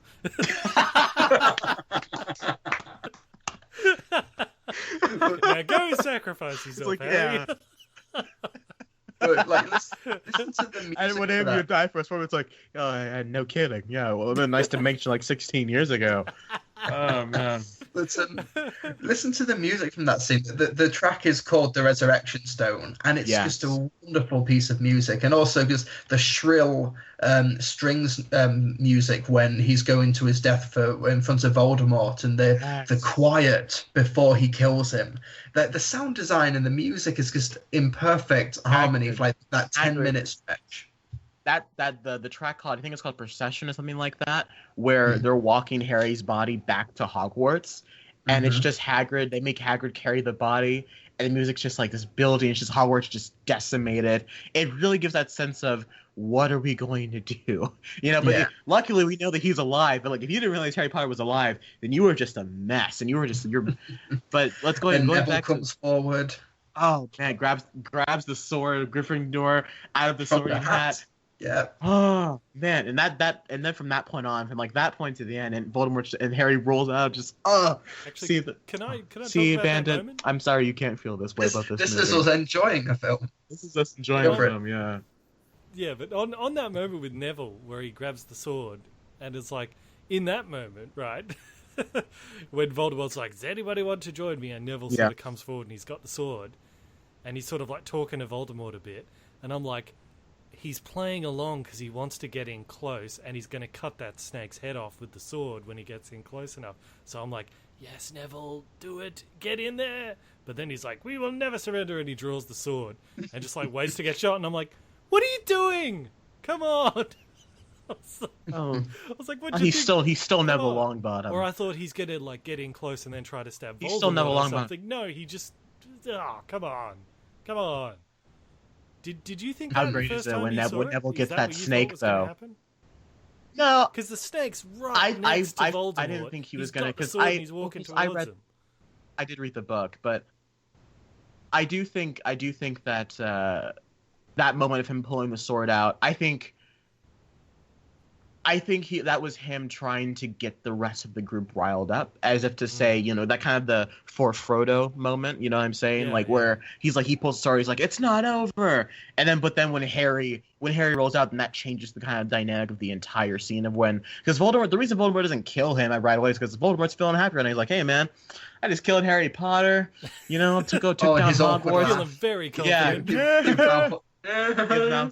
That gives Malfoy the. Oh, that really weird, like rapey hug. Oh man, You've got to watch the trailer for Deathly Hallows Part 2 because they have Ray Fiennes doing like a Voldemort scream that goes "Yeah!" and they play it like 4 times in the trailer, the exact same sound effect, and it is funny. Well, because he does it a couple times in the series, but he never does it in Part 2 of the movie. Nope. And I think it's because people gave the trailer so much crap for it. It's really funny. But what was I gonna say? Yeah, but that whole bit of and then it's on, and then Harry and Voldemort have their fight, and then I say what you will about the anticlimactic nature, but if you were to read the book, I do believe it's like 90 seconds, not even like a page and a half of, it's like Voldemort and Harry exchange some dialogue, and it's like Expelliarmus, Avada Kedavra, and then Voldemort's body fell to the ground. I'm pretty sure that's how it happens in the book. And J.K. Rowling's just like, it took an hour to write. I thought it would take an hour to read. Yeah. Yeah, but like I think how they handled the film was really well done. I love that pause they do after Neville takes out the snake, and they just both look at, and Voldemort's just like, "What was that?" And Harry's just like, "Finally!" And like and it's just like resumed, like you do the quick cuts between the two of them, and then the Harry wins the duel and he catches the Elder Wand. I think that's such a talk about a Luke Skywalker moment. That's such a cool bit. You do know that Luke Skywalker didn't kill the Emperor, right? I know. So but it's still really not a Luke Skywalker. It was the love he had for his father. A Luke Skywalker moment would be if Voldemort was zapping Harry Potter, and then Snape is like, "No," and he picks him up and throws Voldemort down a pit. That would be a Luke Skywalker That'd be pretty sick. That'd be pretty sick. It would. How it should have ended has a great bit with Harry Potter where like they're like dueling, and then Snape pulls out a gun and shoots Voldemort. It's like, how'd you live? It's like, well, magic. I mean, duh. Because like obviously, I'm a potions teacher. Obviously, I know back. And he gets a gun and he like shoots Voldemort in the back of the head. And it's pretty funny. Yeah. But like, if that were to happen in the context, that'd be all stupid as Johnny Depp and wait. Oh wait! Spoiler for Catastrophe. Whoops. But I think here you go. All right, Draco Malfoy. So he was a loser right to the end. Loser right to the end. His whole family's full of cowards and losers. You see that in his father. But there's that bit where there's a bit in part 1 where they capture Harry, and Harry's got the weirded up face, and they can't tell it's him. And Draco kind of covers for him. Like, he knows that is Harry, but he doesn't let on. So I thought, they're setting up for, like, a bigger redemption later. He's going to do something important, pivotal in the battle to maybe save someone. Nope! He just screws up again. Yeah, that's never been... And he just screws up again. I'm like, well, thanks, Draco. You're a total waste of space. Yeah, well, that's what his character's always been. Like, even back in, like, Chamber of Secrets days... All Draco's been is just a giant crap talker, and he's always been bested by other people. He's been bested by Harry. Moody turned him, or Barty Crouch Jr., but he got turned into a ferret. Hermione socked him in the nose. Like Draco's he's a little bitch. It's all he's ever been. Okay, but if he's a little bitch and he has no redemption, then why is he like all happily going to Hogwarts, sending his kids at the end? He's there, isn't he? Yeah, I think he is. Yeah, he gives. Shouldn't they be he has kids? You were a wizard Nazi. You're going to jail. But now they're like, nope. Don't worry about it. I think I believe isn't Lucius Malfoy? If you want to have an ending like that, shouldn't he redeem himself somehow? I'm pretty sure his dad goes to Azkaban. I'm almost certain. I'm looking it up right now. If he doesn't go to Azkaban, then he's like not. But what about all the stuff in society? He did? Oh, okay, here we go. Like, following Voldemort's death, Lucius, Narcissus, and Draco all managed to, and I quote, weasel their way out of being sent to Azkaban due to Narcissus aiding Harry in the Forbidden Forest, because Narcissus goes to Harry to check that he's dead. That is true. And then and Harry like plays along. The two scheme to like pretend that he's dead, and because of that, they managed to prevent going to Azkaban. Which one's Narcissus again? His wife, the mum. Yeah. Oh, okay. Played by Helen McCrory. where she was like, "Is Draco okay?" And Harry gives that little subtle nod. And by the way, if I'm the Death Eaters, I don't just send Narcissa over there. I send like 8 people over there. I'm just saying. I feel like one of them would have seen his head nod. That's all I'm saying. Wouldn't have been funny if, like, one by one, like, Narcissus, you go check. It's a story. It's a fantasy story, Trey. Shut up. But Narcissa goes to Harry and it's like, "Is Draco okay?" He nods. Okay, no, you go over there and check him as well. "Is Martha okay?" "Yeah, Martha." "Why did you say that name?" It's like you just see Bill Burr walk over and whisper something into his ear, and Harry just nods. Oh my god. And then, is it from Lost in Translation? Is it Scarlett Johansson whispers something into his ear as the other way around? Yeah. It's just these whispering characters. But why did you say that name? I do like that Severus Snape is kind of like the unsung hero of the whole story. That was great. Yes. I really liked that. He was sort of behind the scenes the whole time, helping him out. And how much of a dick is Dumbledore for not keeping Lily Potter safe? My God. You can just hear the heartbreak and Snape's voice. He's like, "You said you were going to keep her safe after she's died." And now Dumbledore's like, "Yeah, so I can keep her safe, but now you need to help keep the son of the woman you always loved and this guy who tormented you all throughout school. They had a kid. So now you got to take care of that kid. So good luck." And then when the time's ready in a few years, I'll let you know that I'm dying because of this Horcrux I had in my finger. And then we're gonna have to kill the kid. Voldemort's gonna have to kill him.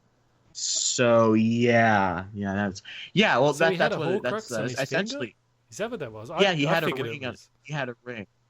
Oh. He was gonna die anyways, so that's why he didn't mind this, and which is why I think it's even cruel. He's like, "Oh, and by the way, I want you to be the one to kill me if Draco can't." So well, I think he even says, "Make sure you do it and not Draco," because obviously he doesn't want to put a kid through that. Yeah, which is just a horrible thing for Dumbledore to do to Snape. Like, Snape is like Harry Potter. Like, the Harry Potter franchise is like punching bag. And, in the sense Snape that he's gone through. If he's gonna die from some Horcrux Alan cancer Rickman in his delivers body that anyway, you just go, "Yeah, sure, do it." Yeah, Alan Rickman delivers that Avada Kedavra really powerful in that scene. Like, it's heartbreaking. And Dumbledore's and then everything after that. Dumbledore's a bit of a prick, isn't he? Because remember, there's that bit where like Snape is like, "You're raising him as a pig for the slaughter." Dumbledore's like, "What? Do you suddenly care now?" It's like, don't tell me now after time you care for him. And then what's crazy is that we should have seen this twist with him and Lily coming, because it's been hinted at since like movie 3. Whenever we find out that Harry went, or that Snape went to school with James Potter and Sirius and all those guys, they all went to school together, and then you realize that in movie 5 that they were all bullies, that they were bullies. They bullied Snape.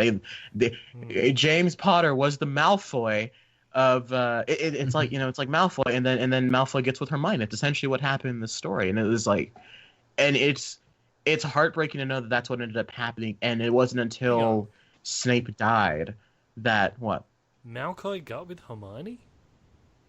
No, it was an analogy, Bandit. It's a metaphor. It's I was gonna say, I was like, wait, I thought she got with Ron. I was like, did I miss something? It's as if, in the same way Malfoy always bullied Ron Weasley in Harry Potter, it's as if the bully ended up getting the girl in the end, and you end up being alone and fighting with and working with Voldemort, and then having to die. So that's Snape's story.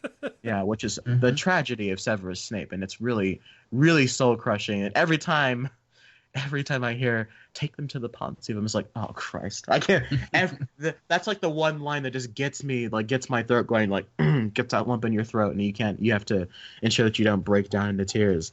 And it's usually around the time where she's just like, Lily, every time he's just like, always. And Okay, so I think the action sequences in the film are awesome as well, and it's just there's a added sentimentality to, like, you spent 8 films or like 10 years watching these characters around the Quidditch field, and to see it just burn and collapse, and you see all of these surroundings being destroyed by Voldemort's army. And I think my favorite shot of the entire film is when they've put the barrier up and Voldemort starts to destroy it. And then Remus and Lupin look at each other and hold their handouts to reach each other. And in the background, you see the shield just breaking down. And I think that's probably one of my favorite shots of the film. And I think it's just an amazing favorite part moment. of that scene is that guy, like, you see, like, just, like, backing up really quickly, like, oh my god. Like, you see, like when they look at each other, you can see this guy's being like, oh crap. And, like, just running. How awesome is that scream? Like, you know, they destroy it, and you just hear, like, this, the whole shield just, boosh, and it's just that, and oh man, that's so epic. Cool. But I also love the moment when they McGonagall brings up the brings the statues to life, and she's like, I've always wanted to use that spell. She's like really excited. She's like, yeah. That whole Deathly Hallows Part 2 to me feels the most. It feels like the most. Not necessarily connected, but it feels like the most. Oh, I hit my doorknob. It feels the most. How's where I feel is. Like not like it gives the most answers. I don't know how it feels like the most rewarding. Conclusive. Conclusive. Like we're rewarding the Harry Potter film since, I suppose, Prisoner of Azkaban. Maybe that's why the best in the franchise. But it's like because Prisoner of Azkaban, it introduces so many new things, and it shows you that Harry finally gets answers about what his parents were and what was going on with Sirius Black, and we see another light in Harry's life finally. And then in this one, it's the wrap up. So I think those two feel like the most rewarding of all the Harry Potter films. Deathly Hallows Part 1 is still my favorite. Right. Last question from me. Okay. It's an easy one. Those ring wraith things. Dementors, yeah. So in the end, what was the whole deal with them? Because they were working for Voldemort the whole time, or no, they were working for Snape. They worked with the Ministry. But weren't they fighting with Voldemort and all that at the end?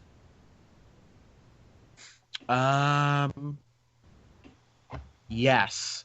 But I do believe that's because doesn't Voldemort take over the Ministry? Yeah, he does, because there's that in Deathly Hallows Part 1 when they have to use the Polyjuice potion to infiltrate the Ministry, and Dolores Umbridge is there, and they're kind of all most biggest of them are piece in of on trash in that franchise. I hate it so much. Sorry, he's infiltrated the Ministry, but especially with Lucius Malfoy there. Yeah. So I'm assuming he has like a mini army of Dementors at his beck and call as well. Yeah, but the Mentors have always because the Mentors are the ones who guard Azkaban. They guard like the giant wizard prison. They don't do a very good job though, apparently, because people get out a lot in that time. Yeah. Which is weird because they seem very formidable. Those things. And they can be like, but if you're a powerful enough wizard, you need to expect to patrol them. Get them away. But I don't think they're not inherently malicious. No, they're malicious, but they're not like evil. They just they do their job. Yeah, they're kind of like robots in that way. Like they don't have any particular allegiances. They just sort of do what they're told by whoever's in charge. Yeah. Yeah. But yes, that is. So, and why did they hate Harry Potter again? Because that went back to. I believe it's because he had a part of Voldemort inside of him, and I think that's because they sensed the evil in Voldemort and Harry. Yeah. That's my theory. I don't know if that's ever actually been answered. I'm sure a far more avid reader and continuous reader. I haven't read the book since I was like 7. So, yeah, but I'm pretty sure because I remember they brought it up in that book, but they never fully discovered it. So in this one, I was like waiting for them to sort of answer that, and they kind of didn't. Well, they did establish that not like a Horcrux, but they did establish that Harry and Voldemort have more kind. Oh, Harry's got. Okay. Hi, I'm Harry. Okay, I literally just Googled why do the Dementors hate Harry Potter. Okay. And I have an answer. Right, remembering was it the Half-Blood Prince, or when the movie opens with the Dementors attacking him and Dudley? That's Order of the Phoenix. Order of the Phoenix. Yeah. Right. Good team. Okay, Google has brought this up as well. It's not even just like the wiki here. It's like Google itself has answered this question for me. What happened is that in order to discredit Harry Potter saying that Voldemort is back, Voldemort's alive, Dolores Umbridge ordered 2 Azkaban prison guard Dementors to silence him. So so the Dementors don't particularly hate Harry Potter. They were just ordered to silence him by Dolores Umbridge. God, she sucks. I hate her so much. I must not tell lies. Is that in the books? Centaurs ate her. No, they didn't eat her. I'd imagine so, yeah. Yeah. Maybe, but I agree that it should have been elaborated more in the film. But yeah, that's basically it. Yeah. I feel like it's they could have done it with just one line from Dumbledore. Because Dumbledore goes in there and he's all suspicious of the Ministry, isn't he? When he's at Harry Potter's trial. I feel like I don't know, they didn't specifically state that, but I feel like that's something that they hinted towards. Because I think isn't she the one that says, and how do you suppose two Dementors got all the way into Little Whinging or whatever it's called? Mm-hmm. I feel like she's the one that says that in movie 5. So maybe that's foreshadowing. I don't know. All right. But yeah, that's the reason. Okay, I have cool. a bruise on my back. Okay. Do you have any more questions, Ben? I think that's a good Harry Potter discussion. I think we close out the discussion. Mm-hmm. All is well. All right, the scar hasn't heard for 19 years. Next week, guys, Harry Potter and the Cursed Child. Oh, would you like me to briefly talk about that now? Sure, while we're here. Right. Okay. It's been a while since I've read the play. Let's give some context. What is it? Okay. Right, Harry Potter and the Cursed Child is a stage production that was also released as a script that you can buy.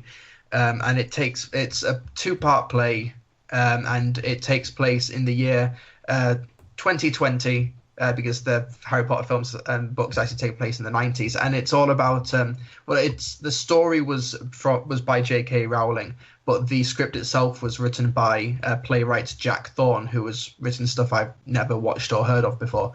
Does that math add up? Sorry? It's for Harry Potter, because this is the last. Oh, the last one's 97. Never mind. My bad. Yeah. My bad. No, you're right. Basically, it's 19 years after the death of Voldemort, and it's more or less just around the time at the end of Deathly Hallows Part 2 when they send their kids to Hogwarts for the first time, and Harry is the head of magical law enforcement, and he's got 3 kids with Ginny. Hermione is a minister for magic and is married to Ron, who manages that joke shop. So Ron really got the short end of the deal out of those 3. And the plot, right, you know how a big aspect and a big problem that Bandit had with Prisoner of Azkaban was the whole time turner. But the time turner kind of works as a one-off thing because you can only go back 4 or 5 hours, and it's still just one timeline. You can't be in 2 places at once, but there can be 2 of you, but you can't interact, and it's still one timeline, if that makes sense. Right. Forget all of that, because we're going for multiverse theory here. Harry Potter and the Cursed Child is a good 2.5 hours of Harry Potter fan fiction written by the actual author, because the time turner actually goes back several decades, and the whole plot revolves around time travel and multiverse theory. Yeah. Now, okay. I hate it already.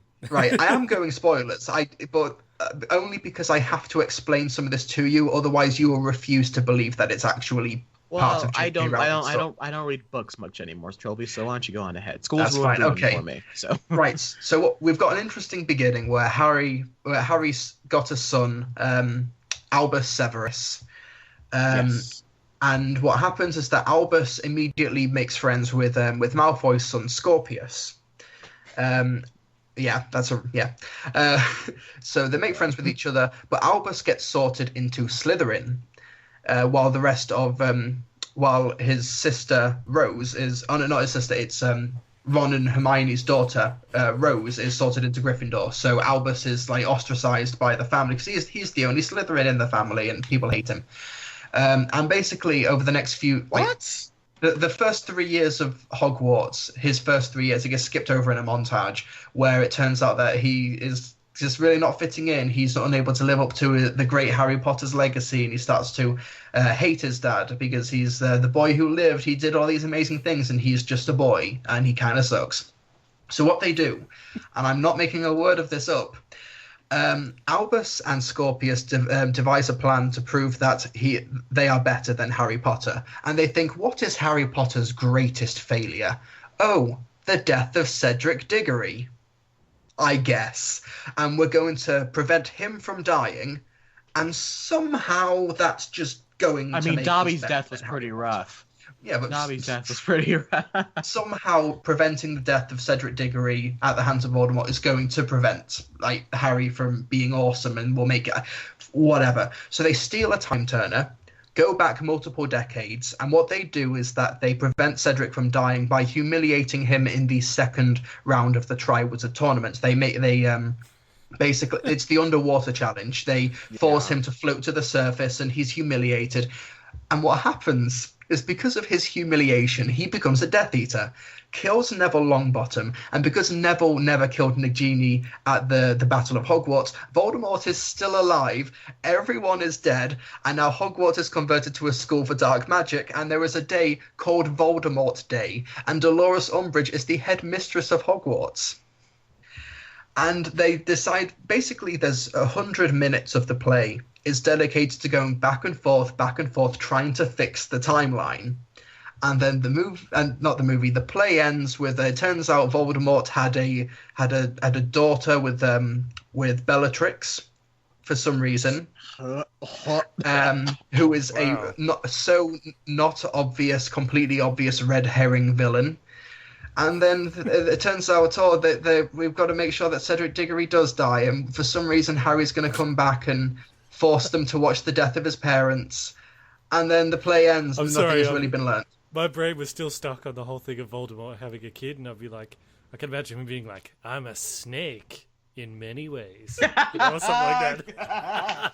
I'm a sneaky little sneaky snake. Bellatrix, come here. I'm lonely. Snake, you know. No, that sounds. Let me show you my parcel tongue. Oh my god! But yeah, it's a 4-act play. And about 2.5 of the acts are basically... Oh, Goblet, your fire! It is the Back to the Future 2 of Harry Potter stories. Yeah. And it honestly comes across as self-contradictory fan fiction, because J.K. Rowling knows the rules of the universe and everything she's done, but she just deliberately undercuts a lot of it.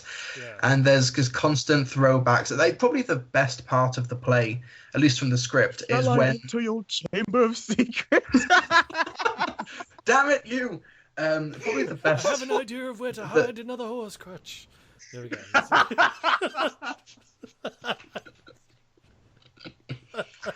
Oh my! Kitty, come here! No one will ever find this. The best scene of the play is that Albus and Scorpius decide, we're going to take the Time Turner and escape off the Hogwarts Express. They climb to the top of the Hogwarts Express while it's still moving, and they plan to jump off somewhere, can't remember. And at the top of the train, they meet the nice old lady who is with the trolley, and she's like, anything off the trolley, dears? And then she transforms into a massive monster and tries to kill them. And that's possibly the best part of the play. Yeah. But it's terribly written. It's really poorly plotted. It does honestly come across as fan fiction. And I refuse to believe that it's canonical. I'm going to use my Elder Wand. Oh boy. I'm sorry. I'm still sucking on. No, I'm sorry. I shouldn't have gone there. I can't help it. Let's create a Half-Blood Prince.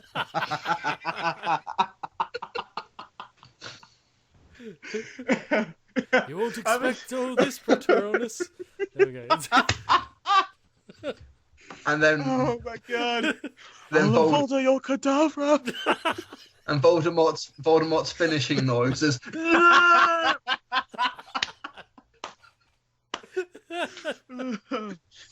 Oh yeah. I'll show you the heir of Slytherin.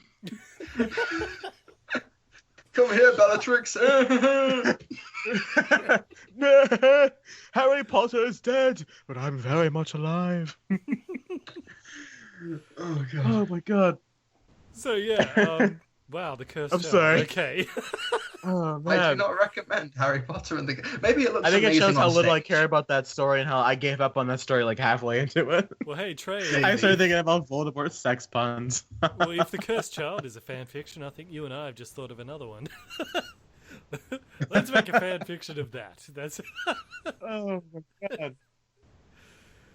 Oh yeah, man. that's Can it co-star the really, really black kid?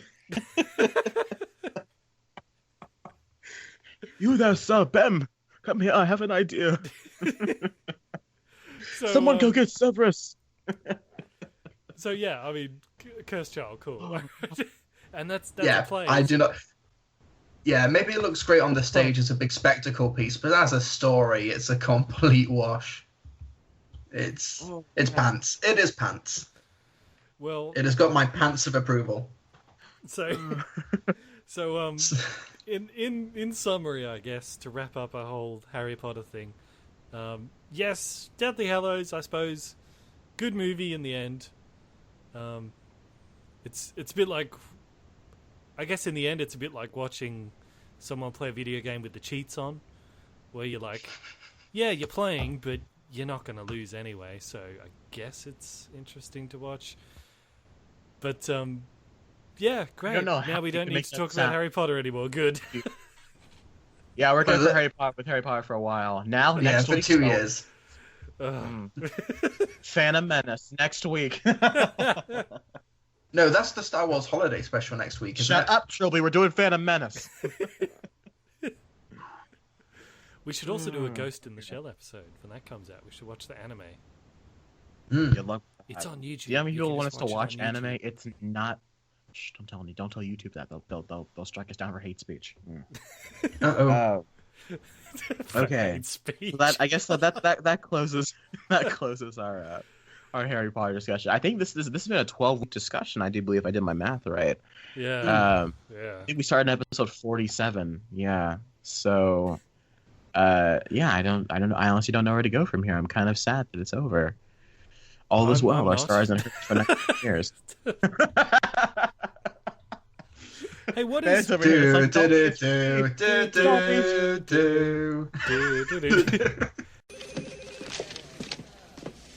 Excuse me, I'd like to ask you a few questions. So, everyone, here we are, the listener questions section. Trey is offline still. Don't know why. For some reason. So, Tom Quirk has asked us, how important do you consider fidelity to the source material to be for movies/TV adaptations from novels and comic books? We kind of touched on that a bit with the Deathly Hallows, didn't we? A little bit, yeah. In terms of just translating the story as opposed to all of the minute details and all of the world building that some people would prefer, but it would ultimately just bog down a 2 or 2.5 hour movie. You are going to have to make sacrifices for the material, but I think because you can get some films that are adapted from books or comic books and other material, as long as they have like sort of the spirit, as cliche as it sounds, if it's got the same spirit as the original material, it can be completely different in terms of plot or how it adapts certain characters, but you kind of know it when you see it. I think that may sound like a cop-out answer, but if you get what I mean.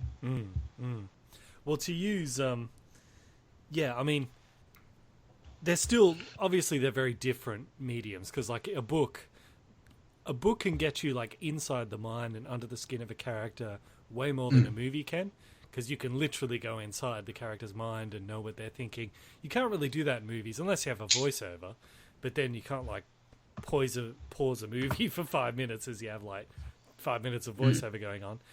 But so usually movies try to communicate that through the skills of the actor and that.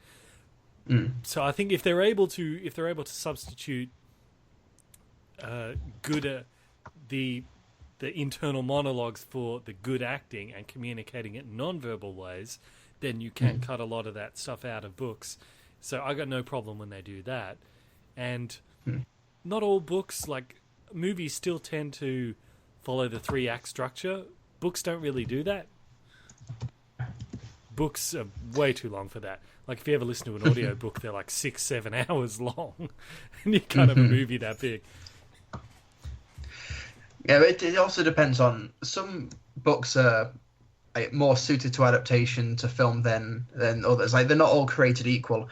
Like The Martian, it suits itself really well to being adapted to a film because you've got The Martian is kind of in two different ways. It's written from the point of view of the guy on Mars in a diary. It's got these diary entries, and then once it goes to NASA on Earth, it's written in the third person, and it's referring to all these different characters.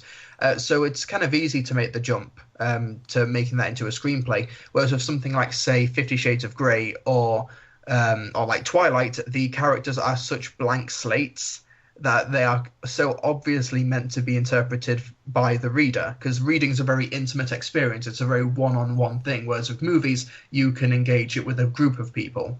And when you read a book, it helps to have a blank slate as a protagonist, but when that person is just on screen, you have to give them a character. And if they're just a blank slate, you're going to have a really boring protagonist, like, say, Bella Swan. And for the Hunger Games, that character is so internal in terms of the monologues in the book that when you don't translate that onto the screen, you just have a really boring, passive character like Katniss Everdeen. So that's my take on it. That's right.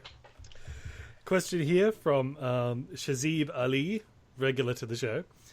He says, Batman versus Iron Man. Take any adaptation you like, just not the Nolan Batman, because he's really weak. You know what? Let's say we're taking, like, I'd like to take the Ben Affleck Batman from Batman v Superman, the crazy psychotic one, and put him up against Tony Stark from Civil War, but after he sees his parents getting killed by the Winter Soldier, and he's like trying to murder the Winter Soldier.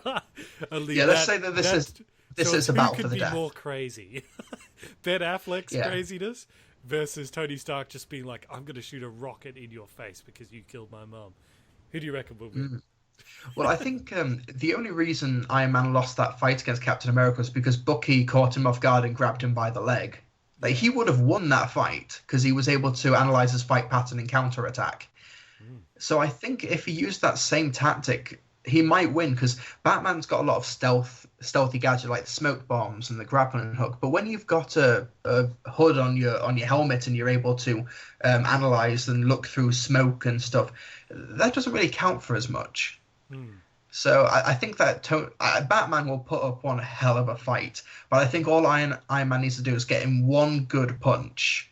Yeah. If he can just hit him once to, like, floor him, or just, like, break his knee or something, then I think Iron Man's got the fight. But I think Batman's not going to make it easy for him. Well, I think it'd go down to that bit where, like, Captain America's just laying into him with his fighting skills, so he just goes analyze his fight patterns. I reckon the same thing would happen.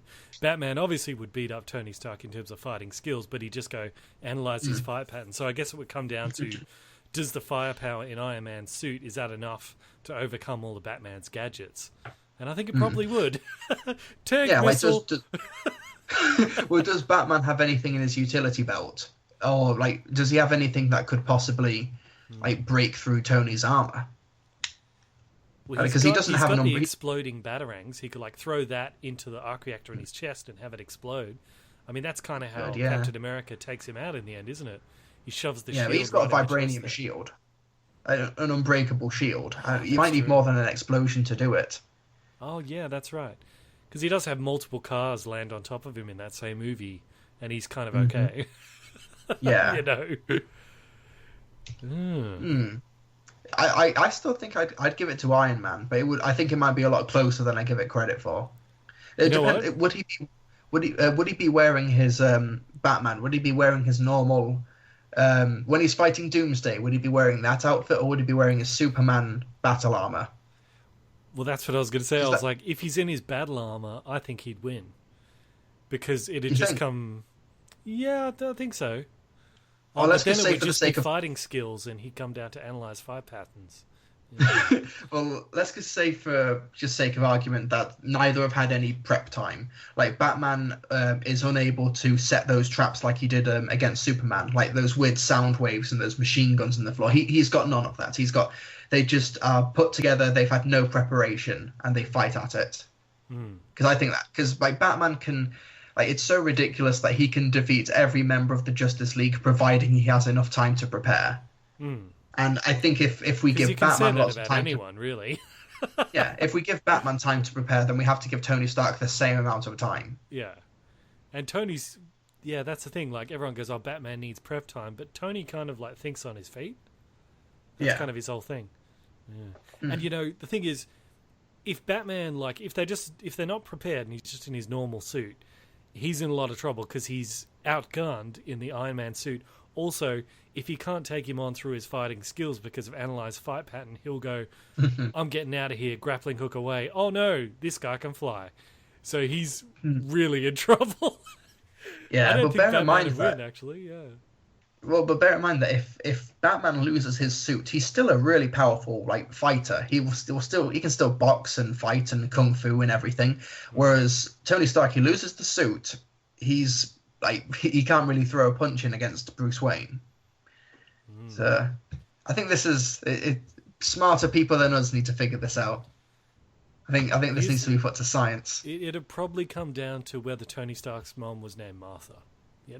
Oh yeah. If so, they'll be okay. They'll become what is Tony best Stark's? friends. No problem. Good question though.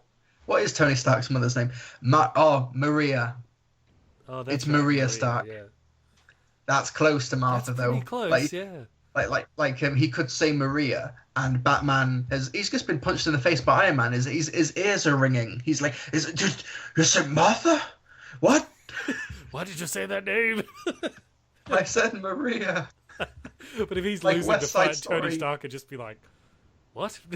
They'd just pulse her right in the face. Exactly. Yeah. Oh, and also, does Iron Man get the same gadgets that War Machine does? Like, does he get that stun rod that he tried to use against Captain America? Yeah. Rhodey's Iron Patriot suit's a bit more jacked up, isn't it? Yeah, well, yeah, it is. He's got a lot more gadgets, and he's got that weird sound cannon thing he uses on Scarlet Witch as well. Oh, that's true. Yeah. But Batman has a similar thing. I don't know if that'll work through the suit though. But yeah, there's a bit I love in that airport fight where when Ant-Man turns into Giant Man, he picks up like the whole flight stairwell and like swings it at Iron Patriot, and Iron Patriot just unloads everything and dissolves the entire just shoots it apart before it even touches him. I was like, if Tony Stark could do that to Batman, I'm sorry, I don't care if he's got Kevlar, he's done. If Tony Stark just did that, it was just like, ah! It'd be over. Yeah. Oh, yeah, he just unloads like every single one of his weapons on Batman. The smoke clears. Just like, how did you survive that? Well, it's a good thing that I packed my bullet repellent bat spray. Does he get the spray? But hang on, I guess we also got to consider Ben Affleck's Batman doesn't mind killing people. So would he just drop a grenade? I mean, he's essentially fighting a tank, right? So would he have a powerful enough explosive to just blast a hole through? I mean, it's not vibranium; those suits can be ripped apart. I'm thinking if I thought we were going for crazy post-Winter Soldier Tony Stark that didn't mind killing. Oh yeah, he is, but Ben Affleck Batman doesn't mind killing too. So do you reckon he'd have an explosive powerful enough to like blast a hole through that suit or something? Like a magnet grenade, just chuck it and sticks to his chest and game over? Yeah, that makes sense. Unless if he had that same Veronica technology and could just call a piece of his armor back to him. Like when the Hulkbuster lost its arm. But there's only so many arms she can carry. What about Batman's stealth? Could he out-stealth Iron Man's senses? Because he's probably got like stuff in his bat suit where he can't be like heat detected and stuff like that. Maybe, but we don't know what's in Iron Man's suit. So if Batman doesn't have time to prepare, maybe he doesn't know the exact frequency or whatever he would need to be on. I don't know how science works. Because Batman could go to his move of turning the lights off, and Tony Stark could just be like, night vision. So it wouldn't really matter. You merely adopted the dark. I was born in it. You merely adopted the dark, but I can still see in it. But I have night vision. Yeah, that'd be really good. And if Batman calls in the Batmobile, does Iron Man get the Hulkbuster? That'd be a pretty cool fight. That's true, Just imagine, Hulkbuster picks up the Batmobile and starts hitting Batman with it. Go to sleep, go to sleep, go to sleep, go to sleep, go to sleep, go to sleep. Oh, that'd be great. Yeah. All right. Okay. Micah Ashbridge has said, "What spell from the Harry Potter series would you want to use the most?" I actually really kind of like the repairus thing. That they don't use it much, it's to fix like Harry Potter's glasses, but you could use that on everything. Your car breaks down, repair us. But the teleporting's pretty good too. That's very useful. Accio is a pretty good spell where if you basically bring an object towards you, like a Accio remote control, and then the TV remote comes to your hand, and you're all good. You don't have to get back up again. Because he uses it in Goblet of Fire to bring his broomstick to him when he's fighting the dragon. Accio firebolt, and then the broom comes to him.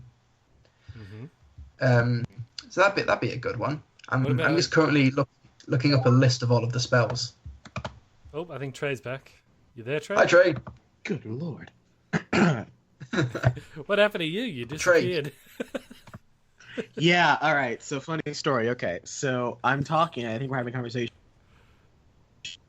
You two just die out. And I noticed, like my screen's kind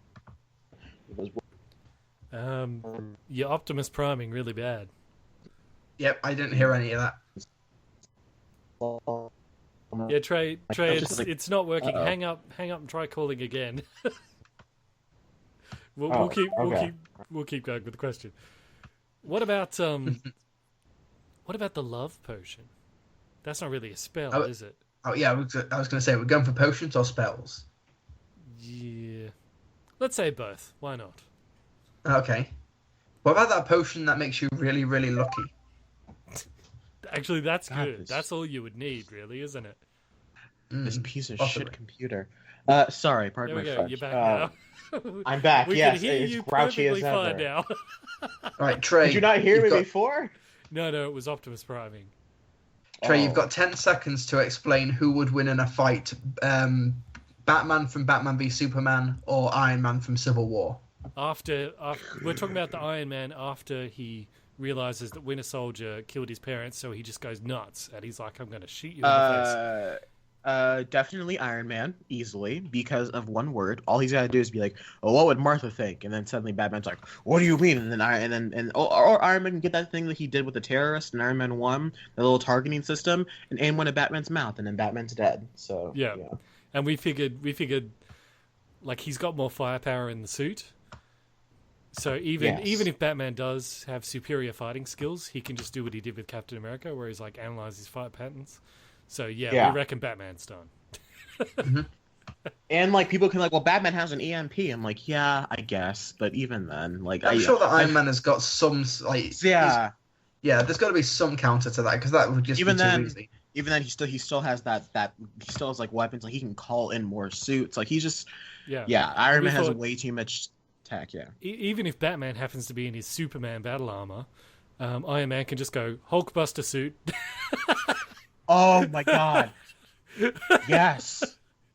Oh, the Batbuster. Oh my god, the Batbuster. It's just a picture. It's just a picture of Martha Wayne. It's just a giant picture of Martha Wayne. Because there's no psychological trigger that Batman can use to mess with Tony's head either. Are you guys in listener questions? Is that what I'm hearing? Yeah. Yes, the current question we're on is, what spell from the Harry Potter universe would you most like to know or be able to use? And we've expanded it out to potions. Sictum Sempra. Sictum Sempra. Duh, easily. Which one's that again?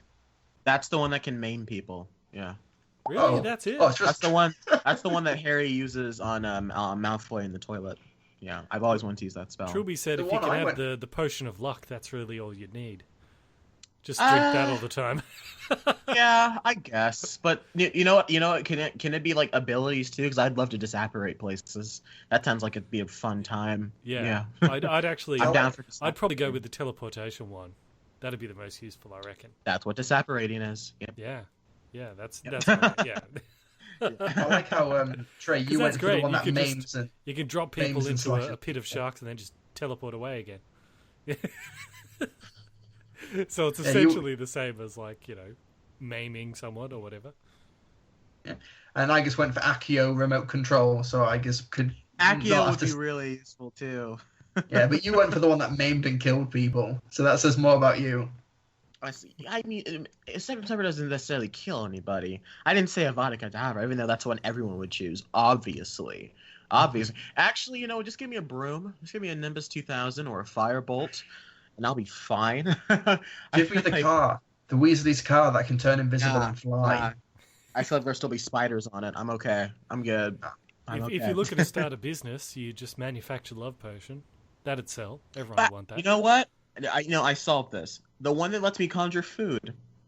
Which one's that? Oh yeah, from the Great Hall that always replenishes the food on the tables. Yeah, wasn't that made by the elf slaves though? And he just teleported but in the books, I know in the books, I think it's in the second book, McGonagall gives them sandwiches out of thin air or something like that. I think they get yelled at by Snape or something, and then McGonagall catches them. It's just oh well, here, eat these because you didn't get to eat dinner. She gives them sandwiches.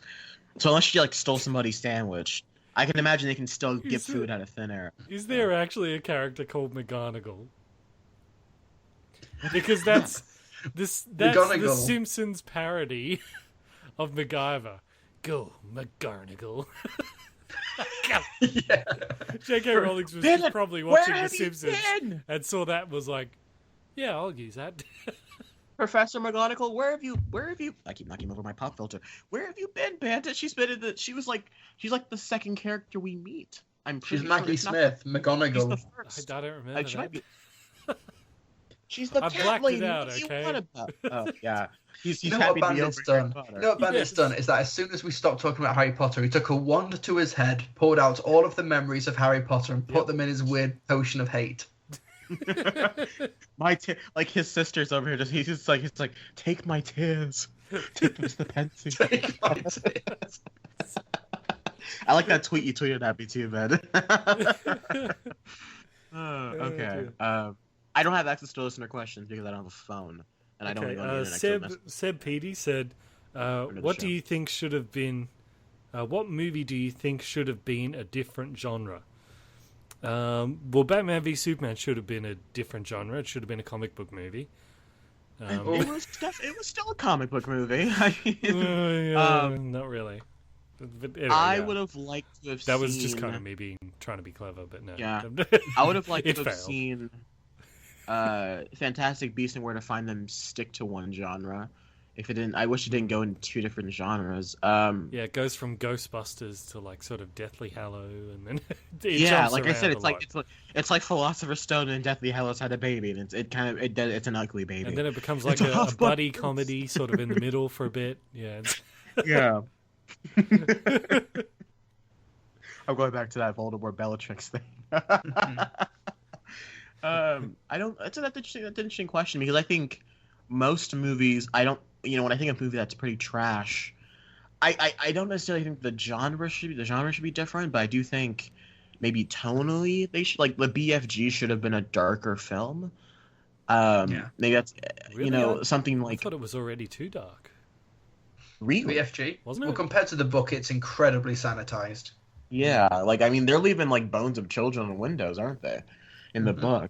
But I'm trying to think of what are some of the worst films I've seen this year and what they work as a different genre. But I'm thinking Suicide Squad, I thought could have worked fine.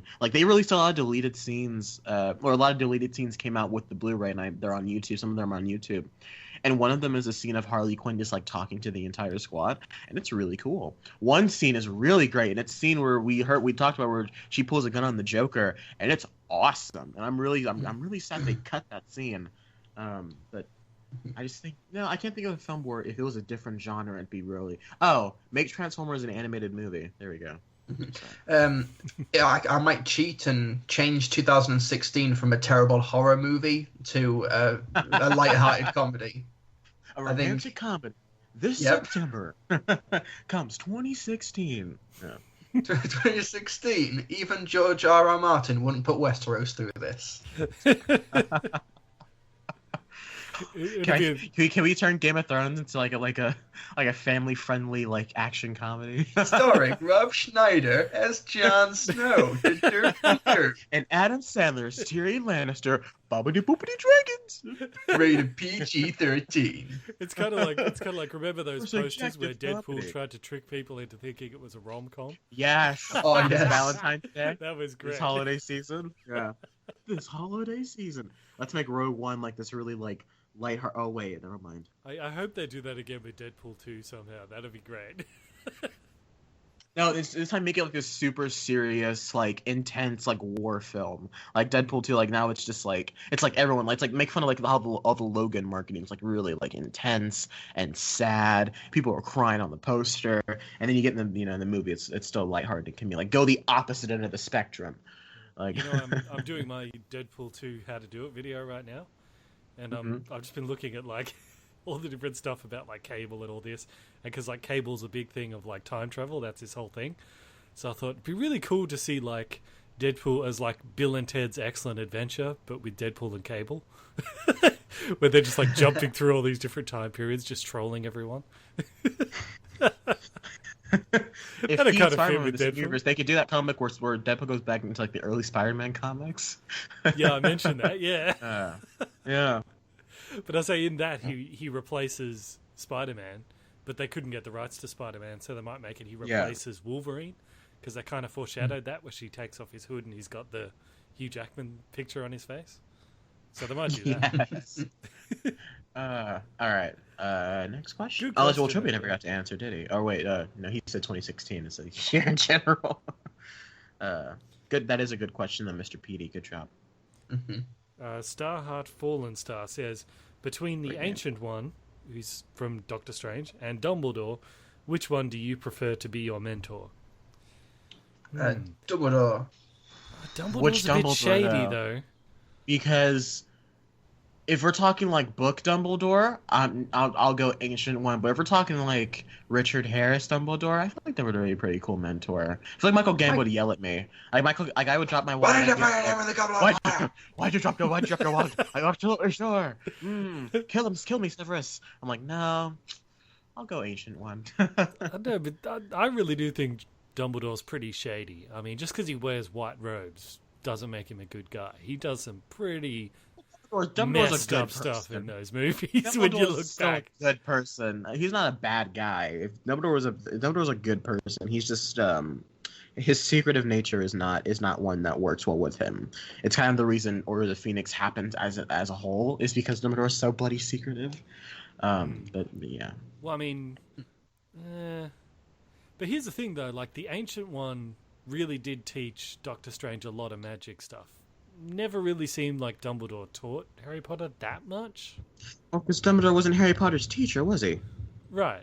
Yeah, but to be fair, like what role does Dumbledore play? Like in this, apart from he's obviously headmaster and everything, but does he actually get involved? I don't know. Yes. But as in, if you just watch the films, he just seems to stay in his office and talk to his sorting hat and his. He also getting Order of the Phoenix when he comes to the.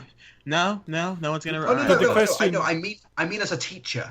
Yeah, the question is, as a mentor, Dumbledore keeps you in the dark about pretty much everything. To be fair, the Ancient One did that as well in terms of her use of dark magic and such. Sure. She defiled it with dark magic.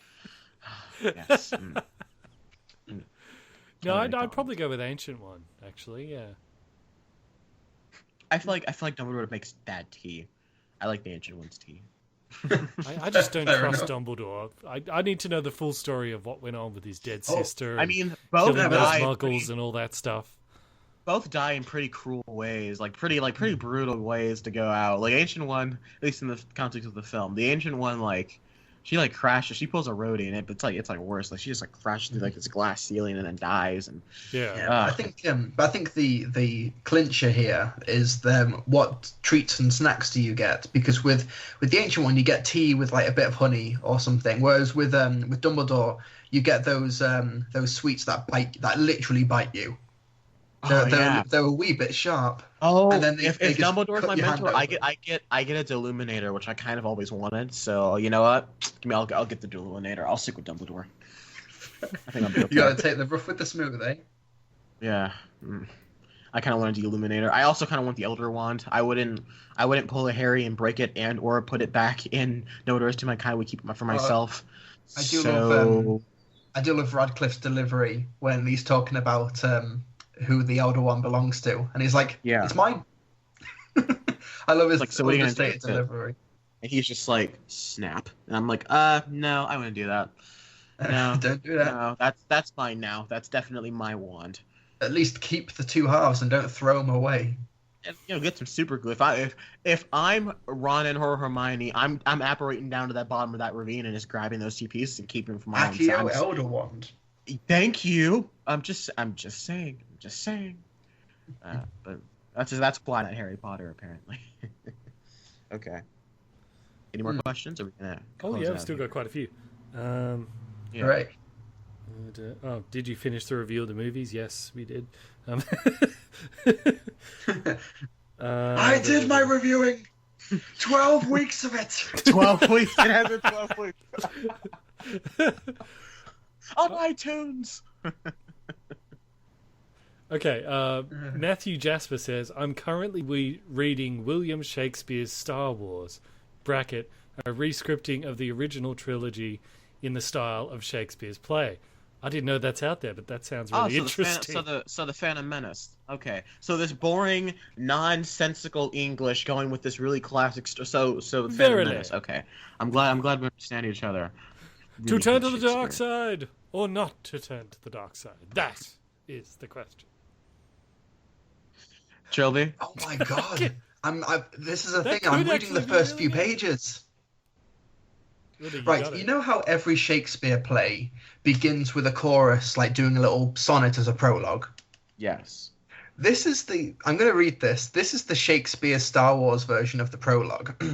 It is a period of civil war. The spaceships of the rebels, striking swift from base unseen, have gained a victory over the cruel galactic empire now adrift. Amidst the battle, rebel spies prevailed and stole the plans to a space station vast, whose powerful beams will latter be unveiled and crush a planet. 'Tis the Death Star blast. How do you make A New Hope boring? Oh my god, stop. Now Princess Leia to her home doth flee, delivering plans and a new hope they hold of bringing freedom to the galaxy. In time so long ago begins our play in star-crossed galaxy far, far away. Yay! And there's a whole... thanks, Bandit. Thank you. You read it fun, Trilbee, but I hate Shakespeare. The only reason I ever got a C in my class is because of freaking Shakespeare. God, I hate Shakespeare. Well, I'll tell you what. I'll get some monologue. I'll find some of that old medieval music and insert it into you reading that Trilbee. Ugh. No, I thought like that C-3PO gets a monologue on page 27. Yon R2-D2 dwell in peace with me. What shall he answer? Oh my god! Oh, say, hast I'm thou bored. considered yonder blue droid over there? Luke, doth am your father. Yeah. Where's the class train? I have thou now. Oh my god! I'll tell you what. Oh my god! How do you do Han Solo with bloody Shakespeare? Oh, hey, wow. Shakespeare was filthy dirty. If you actually understand what he's talking about, there's some of the if you ever read The Taming of the Shrew, that's a pretty. Did you catch that on my third leg? Yes. Well, that's an exact quote from Taming of the Shrew. Yeah, I was. That was a. Yeah, you're telling me. Like Obi-Wan's got pages and pages of monologues. No, see, none of that. None of that. But by this light, 'tis Ben Kenobi here. I can picture like a medieval R2-D2 like a medieval dialogue. crawl, like the medieval Star Wars theme. Beep, squeak, wee-hoo. That's how it's written. R2-D2's dialogue. Was that his question? His question? No, that was just the setup for his question. Okay, his question. He says after reading. Jasper. He says, after reading Shakespeare's Star Wars, it got me thinking, with different directors having vastly different styles, are there any movies that you think would be interesting to see if they were directed by someone else with a very different directing style? Now, they don't have to be good, just interesting to see. I'd like to see, Quentin Tarantino direct, like, a Toy Story. I just love to see what... So that'd be so fun. That'd probably be like Sausage Party, wouldn't it? You are a toy, mother trucker. English, do you speak it? You are a sad, strange landworthy. Oh, can you imagine how brutal, all the toy torture scenes would be if Tarantino directed them? Go on for like an hour. And like they wouldn't like to scare Sid. They would like cut off his nose or something. Yeah, and when Sid assembles that spider baby, this might just be my masterpiece. I'm sorry to keep bringing this up, but I'm still reading this Shakespeare Star Wars, and you know the stay on target scene. Yep. What's it say? Right. I have no power to maneuver. Fie, stay thou on target. Nay, we run too close. Stay thou on target. Wretch, pray, give me room. Yeah. Gold 5 doth this ill news report. We have lost Dutch and Tiri both. I don't know how you just made Star Wars not cool anymore, but like you ruined. I'm just reading it. You're a it's trash. Trey. Hey man, I think if I it's told the clever. master to stop reading it a while ago, I'm telling. Ugh. Good You Lord. know what? The Death Star now in a minute shall. The Death Star's a minute away. Oh, I'm God. getting What's flashbacks. the opposite of Shakespeare's style of reading? Let's find a Star Wars version of that. Brett Ratner. Michael Bay's Star Wars. I know. I'll try to find It's like Leia. a rap version It's of like Star Leia. Wars. Star Wars rap.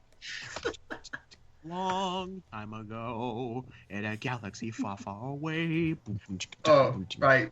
Han's line, instead of "You're all clear, kid, now let's blow this thing and go home." Thy path is clear, young Luke. Now do thy deed and let us all make way back home. It's accurate. I'll give it that. No kidding. It's a translation. Yeah, but it's 170 pages. Your Shakespeare. But to answer the question of, I think it'd be really cool to see Joss Whedon do an X-Men movie.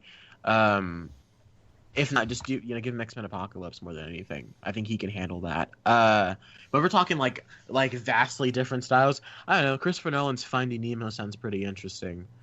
Christopher Nolan's Finding Nemo.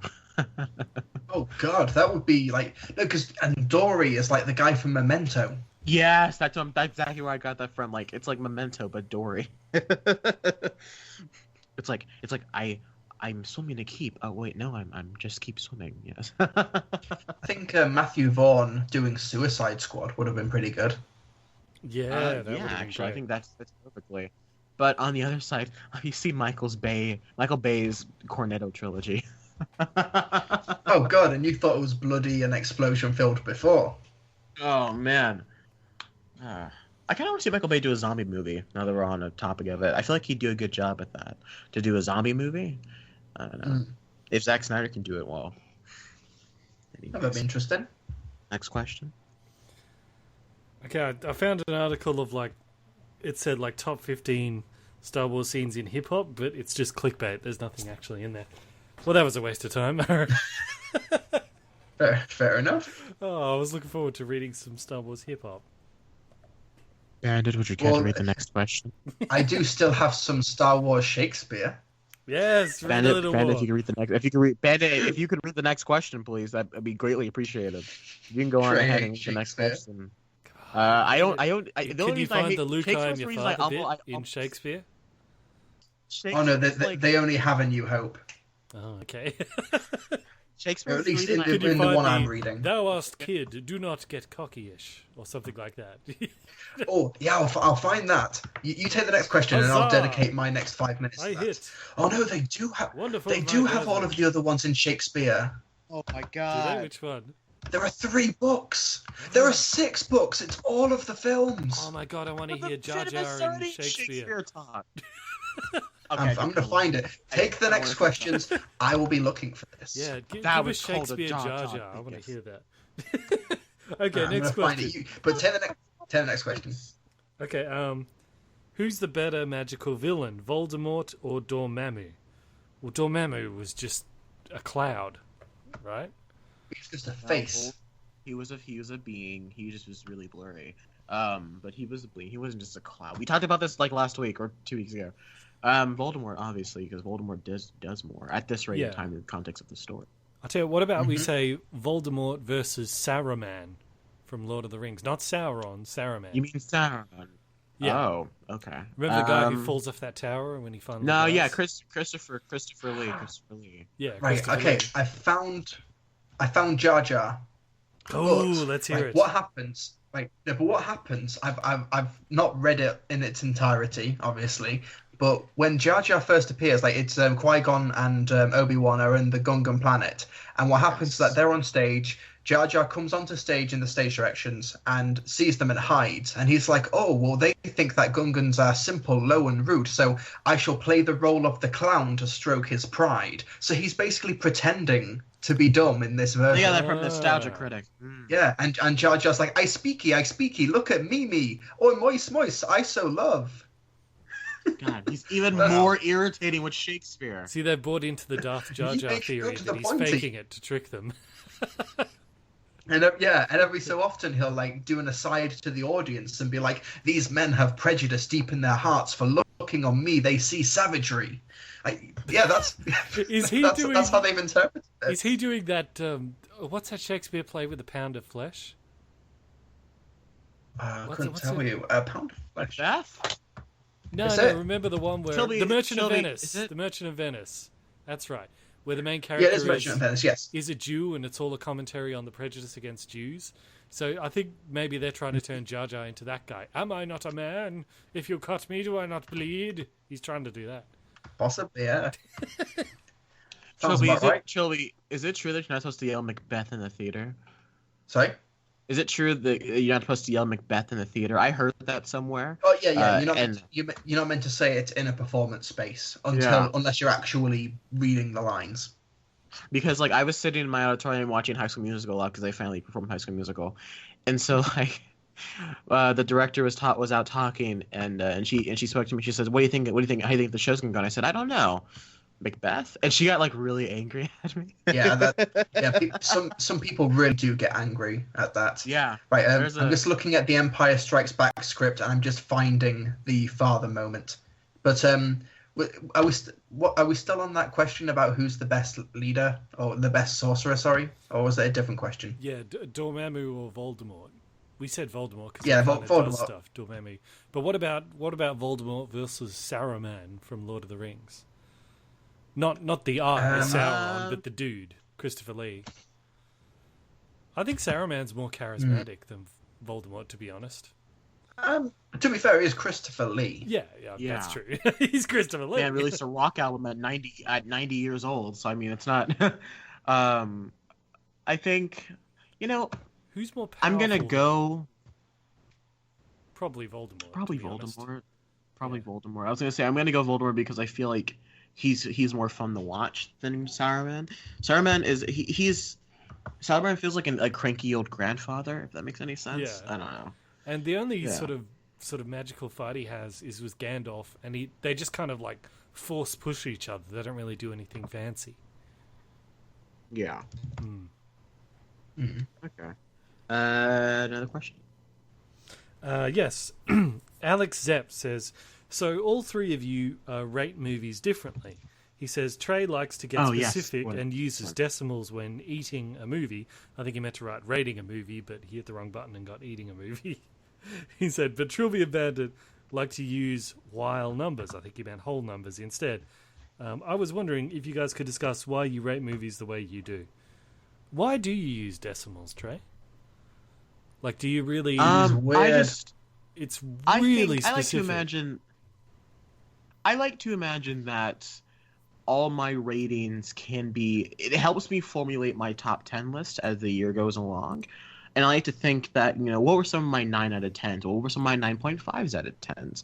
And I think also because some films don't deserve just a 7, but some films don't deserve just an 8. It's like when you get a grade on a paper, at least this is how it works in America, sometimes you don't just get a 90 or 100.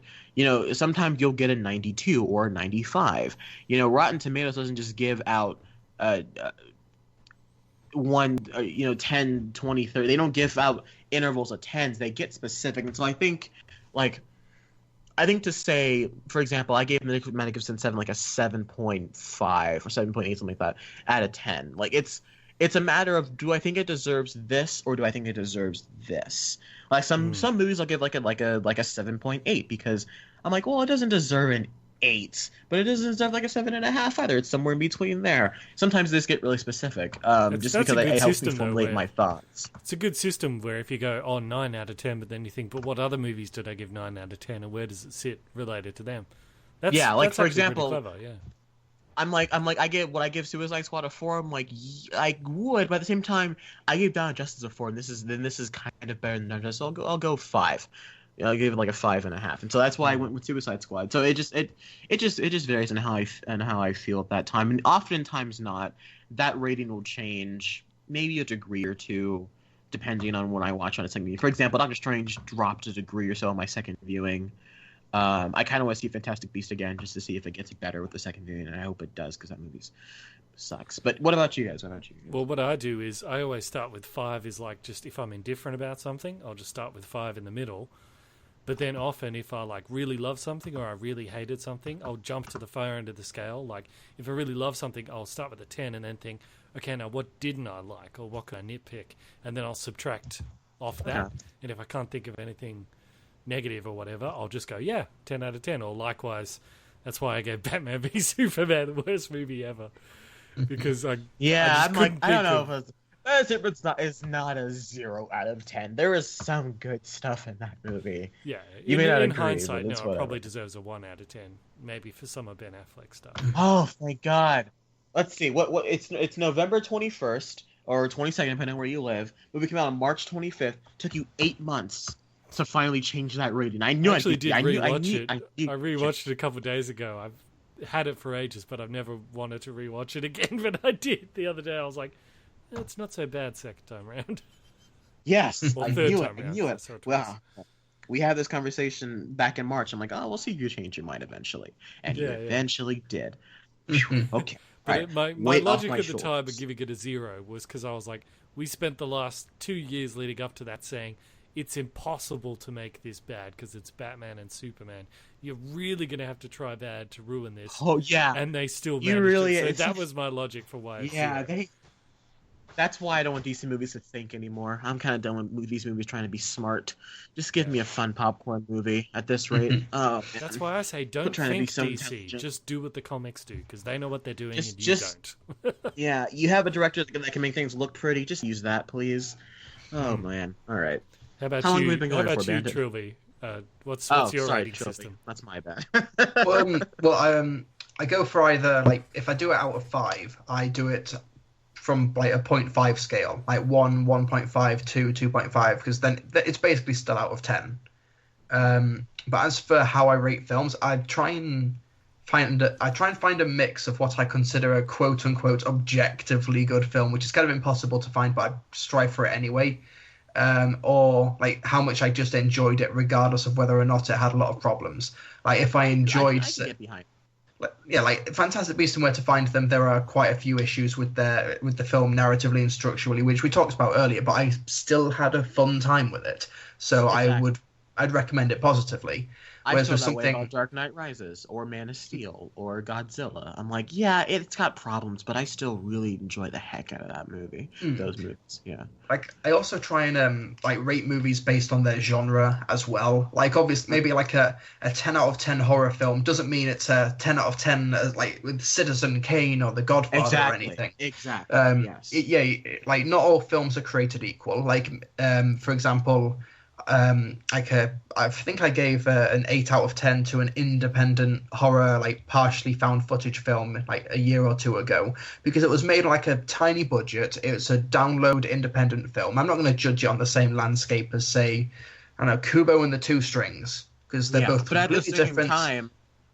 At the same time, there are those films that come out and do remind you of what a really good film is. Like for me, like what you described, like I thought that's what The Gift was going to be, just like this kind of this cool kind of independent horror film that's a little smaller, but it turned out to be a genuinely good and powerful film, which is why I think that's such a great movie. Sometimes movies can come above and pull something and be something greater than what they were supposed to be. Yeah. So yeah, that's more or less how I try to do it. But Bandit, you may be happy to know that I have found the father scene in Shakespeare. Before we get to that, I'd like to make one more comment. Before we get to that, I'd like to say one more thing. And just know that ratings are just a way for me to help rank things. If you want to know what I thought, just listen to the review. Listen to what I'm saying about the movie. If I call a film trash and give it a 5 out of 10, I don't like that movie. You know what I'm saying? So but back to stupid Shakespeare movies. Yes. Right. in Shakespeare's Star Wars: The Empire Striketh Back, we've got Luke and Vader. Okay, and Vader says, what does he say? When our strength is combined, we shall conclude this bitter conflict and bring order to the galaxy entire. I shall never join with thee. I'd rather be destroyed. If thou but knewest all the powers of the dark side, Obi-Wan hath never told thee of what happened to thy father, Luke. Oh, he hath spoken much, and he hath told me of the truth, that thou didst slay him, and without cause and mercy, murderer, most vile and wretched. No, I am thy father. Nay, 'tis not true, it is impossible. Pray search thy feelings, Luke, thou knowest it is true. Nay! Alright, I'll tell you what, that was pretty sick. That was pretty good. You know what? I liked that. That was pretty well written. But I felt like something out of a Shakespeare play. I'll tell you but what. I will say that I couldn't find the cocky scene from A New Hope because the Amazon previews don't have certain pages, so you'll have to download the Kindle version for $9.95 on Amazon, folks. No, but apparently there's an audio. I will not. Apparently there's an audio version. If you've got Audible, you can download it on Audible. I am thy Jedi, Audible, huzzah. as thy father that. before mine.